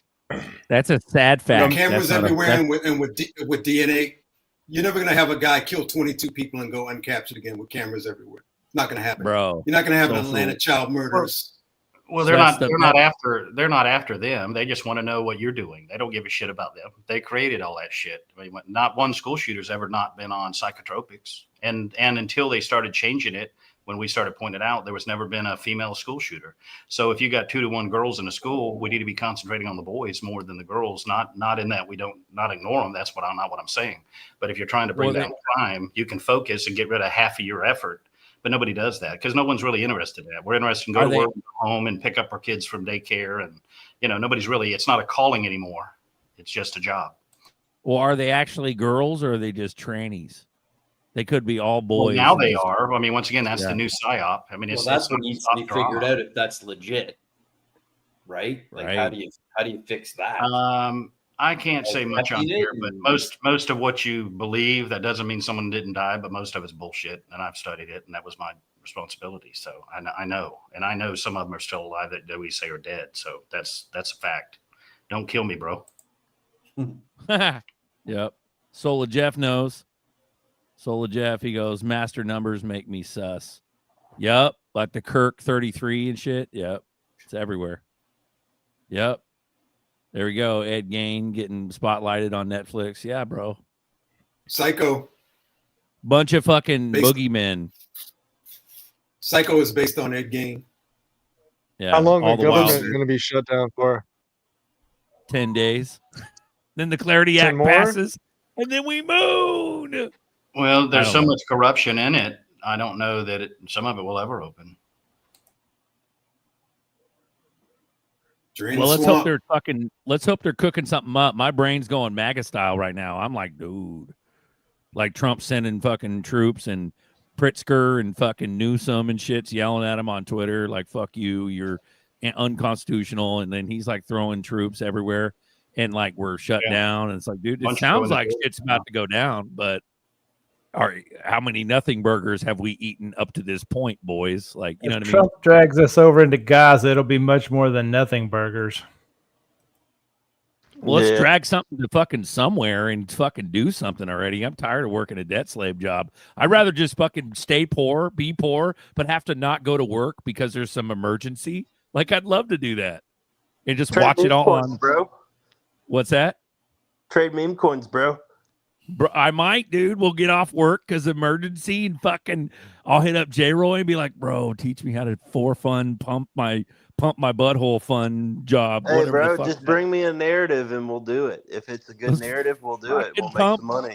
Let's pump fun. Let's have some fun pumping some shit. No, for meme. We'll use for meme. For meme. That's what I was talking about. That app you're talking about. Yeah, let's fucking do it. So we got emergency. We got shut down. National Guard, Trump, martial law, because Newsom just threatened our martial law like yesterday on fucking Twitter. We got martial law going on. Fucking Trump shit's going down. Shutdown's about to pop off. All the while they're cooking up fucking Clarity Act, about to pass that shit. Boom. We fucking trade for meme on fucking in our pajamas, in our underwear, and we fucking run it, bro. Let's go. While sun in your butthole. While sun in my butthole. Because the sun is going, we're getting less and less sun now because here on the West Coast in the United States, it's turning into winter and it's kind of bullshit. I kind of want my sun. Yeah, Buster, because you can only see one side of the moon. I'd like seasons are fucked. They're you can only fucking see one bullshit. side of the moon. I know, right? Right, Byron. I like it. Yeah. Yep. Bro, I'm telling you, bro, I want to have no work to go to. So the little bit of sun I got goes straight to the butthole. Look at the silence. Like there's no laughing. You guys are, it's the glasses, isn't it? It's the fucking glasses, isn't it? There's no crying in crypto. No crying in crypto. Pimps don't cry. Pimps don't, I don't want this, bro. No crying in the casino. That's right. Well, you could tell we're tired. Are we gonna run this or not? What are we doing? Are we doing done? Safe Moon money, bro. Fuck. Don't bet more than you can afford to lose. The boys better say 40. I don't know peace. where it's at, man. That was Zerk and Baggy, and a bunch of people did that song, man. So I don't know where they got it hiding at. That was me. Well, you talk about Safe Moon money. That Baggy made that. Baggy made that, and Rain made that. So Baggy, Rain, and me made that song like fucking 5 years ago. That's where Safe Moon money came from. Well done. I didn't do shit. I just threw down my verse and that was it. Rain and Baggy fucking created that shit. You know what I mean? Did you buy Safe Moon, Berserker? Yeah, I did. But I didn't buy very much. You know, I made a little bit of money, but I was like, I didn't really deal in it. I really don't didn't even know anyone that lost money on that. No, man, I killed it on Safe Moon, bro. And I gave a lot of coins to other people, but one dude in the warehouse, he's all, bro, Buster, man, get this Safe Moon. I'm like, how much is it? It was, I don't know, it was hella zeros. I bought, I don't know, a couple $100 worth, bro. That shit blew the fuck up. I'm like, you're the man, dude. Thanks. Fuck. It was and like then, 9 zeros. Yeah, because I got it. And then Baggy's doing a song. I think we started hanging out on WebEx after Safe Moon. All the What are you doing now? Did he get into XRP? Told him really. Huh? That guy that gave you the Safe Moon info, did he stay in crypto? Did he get into XRP and all that? Is he doing good, or what's the story? Yeah, he got heavy, but they started watching BitBoy, and they got into what was BitBoy's coin he's pushing? I always forget the name, but the guy on the island pushes the coin too. Theta. He got heavy in Theta, man, and so people sort of go their own ways. But yeah, I don't know what he put a lot of money in it though. I know he was putting in some money, man. The reason I say that is he's kind of early. I wonder what his opinion would be now, like when you asked the question earlier tonight about what what he thought, which based on the information we have, it's a correct assessment. What he said, that's got to get to that market cap, since they've got us all skewed that way. But there are other people also have a point that it really is going to be irrelevant when it starts coming into tokenization. So both answers are accurate. And then if you put in the Ronald Reagan plunge protection team, where they're allowed to just pump in and manipulate and change everything for the good of the country, allegedly everything's done under, we can't release it to you, we can't help you, we can't do it because it's national security. So yeah, as long as they're manipulated markets, it's all crazy. And don't forget, Catherine Austin Fitts found that the number is actually a debt that we're in is over 130 trillion. Hey, Broke, you know what's interesting about last week? What's that? Last week, within the same week, Ty Lopez got indicted for 112 million, and Hormozi's mom died the exact same week. And explain to us that relevance. They're like the two biggest entrepreneur coaches, grow your business coaches, expand your business coaches on YouTube and in the country. One's mom died, and one got indicted for 112 mil same week. So they're taking all them down too, huh? They're like Bezos and Elon of what they do. Well, they tell people how to make money. From what I'm hearing, they're all going down. There's over 700,000 sealed indictments, and there can be multiples of people in an indictment. And there's a report that shows by county all the criminals, but they got to keep. So what I like about what they're trying to do is monetize the debt by tokenizing it, so that we don't have to collapse these boomers and Xers that have busted their ass for decades, and these younger generations that are really busting their ass for really nothing, but they're still doing it, to where we don't have to collapse everybody's pensions and really have a freaking mess on our hands. So what they're doing is smart, and it does require us to kind of just suck it up and pray a lot and pray for discernment, and be able to discern what is fact and what isn't, because everyone has great points and great energy tonight and great information. And I just think that you just got to, look out for yourself and your family, and get you some seeds and get grounded, and just keep praying for discernment and keep waiting for the other shoe to fall, because the shit's about to get real. And if you're 18, don't pay 45 grand a year to go to college, unless you're going to be a doctor or a lawyer, an architect or something like that. You need to go to college. Right, something requiring it. Good point. Yeah. And even if you are doing those things, there's nothing wrong with doing what all of these guys are saying, and especially Buster, that, work an extra hour, go mow your girlfriend's mom's yard for $50 and turn it into something that's some zeros. If you really got 45 G's to spare and you're 18, tell your parents to put it in ZRPs. Yeah, there you go. And if you're living at home, just add up something for young people that are still living at home. Everything that you should be paying, the electric bill, the water bill, the car insurance. Let's say your mom or dad's paying your car insurance. Well, instead of going and buying beer, booze, and bullshit, the B cubed, I call it, beer, booze, and bullshit, take a little bit of that money. Like if a buddy of yours buys you a beer, we'll take that $5 or $6 and invest it, for something, or what you should be paying in rent that you're not paying. Bust your ass as if you had to pay your own rent, take that money and do it. So quit mooching off everybody and becoming a victim, and quit, woe is me, and, pull yourself up, because these young kids, they're smart. They're not dumb. If you're that much younger than me, that much younger than Broke, that much younger than Papa, leverage it. Yeah, absolutely. Leverage it. Absolutely. And some of the guys used to say, I forget what you just say, Berserker used to say, I think it was Fuma used to say something about it's McDonald's money and look through the couches or something. You say look in the couch. What y'all used to say? Get your change, pick up a dime, pick up the pennies, use it quarters, a pocket change, McDonald's money, fucking couch cushion money. That was all Fuma, bro. That was Fuma. Couch cushion money. That's what it was. Yeah, it was Fuma, wasn't it? Yeah, because everybody's got something, and you have freedom of choice. You don't have the freedom of the consequences of them. So that his point is valid. That and as far as everybody worrying, fear, I have enough for everybody, so don't worry about it. But the tax implications and stuff, 99% of it is not even taxable, because you really didn't make any money, because you lost a shit ton the same cycle in something else. So it all washes. Most of this stuff is currency, and most of it's not even recognized as money. So it's like trading baseball cards. I mean, if you want to go buy, what's some little things where the kids used to go around and find the little creatures on their phone and capture them? What's that shit called? Pokemon. Yeah, Pokemons and shit. So, I mean, nobody cares that you're buying baseball cards or Pokemon, or that you're buying some Magic Play card game bullshit and paying your buddy $100 and you gave it to another buddy for 150.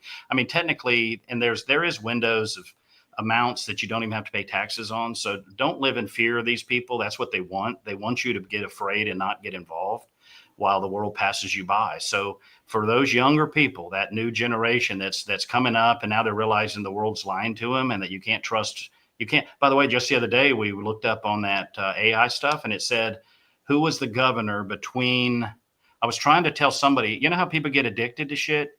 And I told y'all they're taking over our receptors in our body where we can't even process like D3. You go out in the sun all you want, take all the D3 you want, you can't get it. Well, come to find out that ex-governor of Texas was talking about there's a drug they're giving meth people that clears their receptors. And I missed it and I couldn't find it. So I asked somebody to look up for me who that governor was. And according to AI, the governor before the current governor was George Bush, Jr., yeah. Baby Bush. And I said, no bullshit. There's people in between. And he said, no, it says right here on Google, it says right here on AI. I said, I don't give a shit what it said. It also said that General Jackson wasn't the first governor of Florida. I had to correct that shit. And he drew out Florida, Georgia, and everything. I said, and he lived in Pensacola, where Dahmer was, not Dahmer. Who was the other serial murderer y'all said? And I said he was captured in Pensacola. Bundy, yeah, where it was right over there. Jackson on the $20 bill lived in Pensacola before he was president. People don't know that. Nobody around here even does. So, and it's kind of interesting to see the dynamics of this new generation, coming in, and as all of these things, I mean, their whole life now they're realizing is a joke, and all of us older people, we're like, yeah, shit, everything we've based our health on, our food on, our everything is just bullshit. It's all a psyop. So are all these, shootings and dramas. So don't get hung up on them. Don't let them stress you out. Keep your spirits and your energy high. But that doesn't mean stick your head in the sand and shut everybody down that's trying to wake you up to something. Just try to see what they're saying, not necessarily what they said. So don't just capitalize on their attitude or their passion or whatever. Keep an open mind, like you see how they did tonight when there would appear to be a disagreement, when really there isn't a disagreement. It's just different perspectives and different information. But get in them cushions, get in your pockets, quit buying beer, booze, and bullshit and laced pot and bullshit when you're in college. And instead of buying a new stereo, go put some money in, like Buster's always saying, do your averages. Like he said he would buy this, but when he can get so much of this, why would you buy that? So that's kind of good advice to me. Yep. And if you're worried about taxes, move your young ass to Puerto Rico or some damn place. Cyprus. Yeah, do what you got to do, bro, but make it happen, because there's no one coming to rescue you. And you're on your own, and you're strong. You have value, you have worth, and don't let anyone suck your spirit. Remember, I told y'all when I first met y'all that people are focused energy does great things. The sun and lasers are focused energy, and in people, your focused energy is your spirit.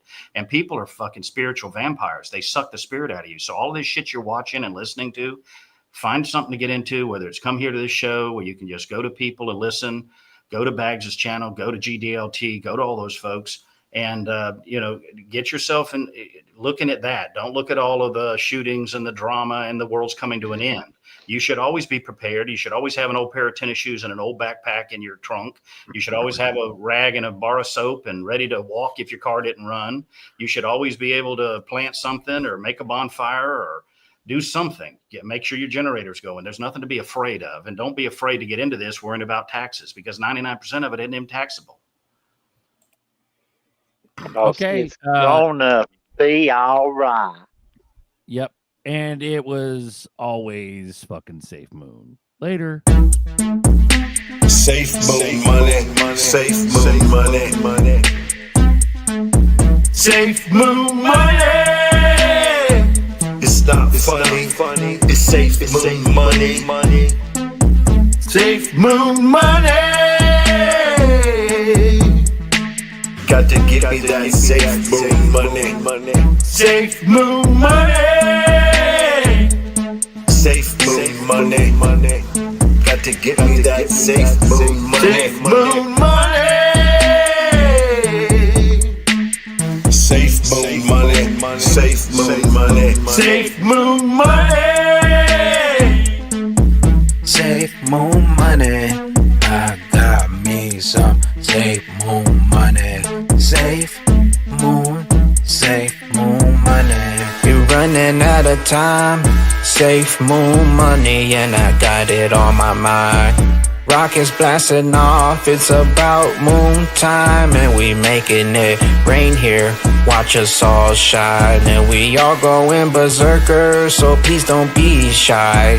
It's that moon life, that meme coin vibe. You thought it was a meme coin, till that meme coin changed your life. On that Doge for the ride, taking profits to the standard. Watch us fly, get that bag, hurry up and buy. And when we moonshot, you're gonna love me long time. Watching rockets in the sky, one more time, grab that bag, hurry up, hurry up, hurry up, and hurry up and buy. Safe moon money, safe moon money, safe moon money, safe moon money. Got to get me that safe moon money, safe moon money. It's not funny, it's safe moon money, safe moon money. It's not funny. Safe moon money. I got me some safe moon. This is Berserker. I'm not a lurker, stacking zerts, been steady. Blue crew ever since the beer flu brought Mushu from the woo-woo. I got a clear view. Thanks to the army, been spitting game about fame and fortune coming close. But, I'ma be ghost. Reflections, no scam. Bet boy be holding Bitcoin spam. My man Rain dropped a dime and told Berserker what's prime. I owe it to my fam. Alex, D-Vlogs, Lady E, Rain, Bagman. Safe moon money, safe moon money, safe moon money, safe moon money. Got to get me that safe moon money, safe moon money. It's not funny, it's safe moon money, safe moon money. It's not funny. Safe moon money. I got me some safe moon money.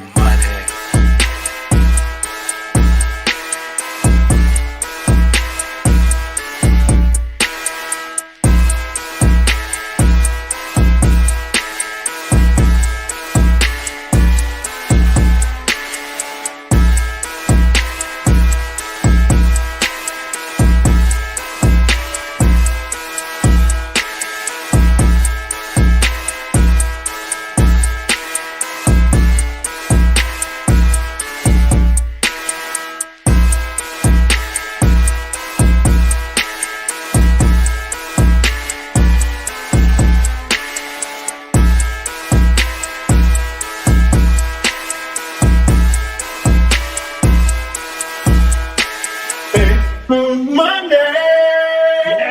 Yeah, it's safe moon money.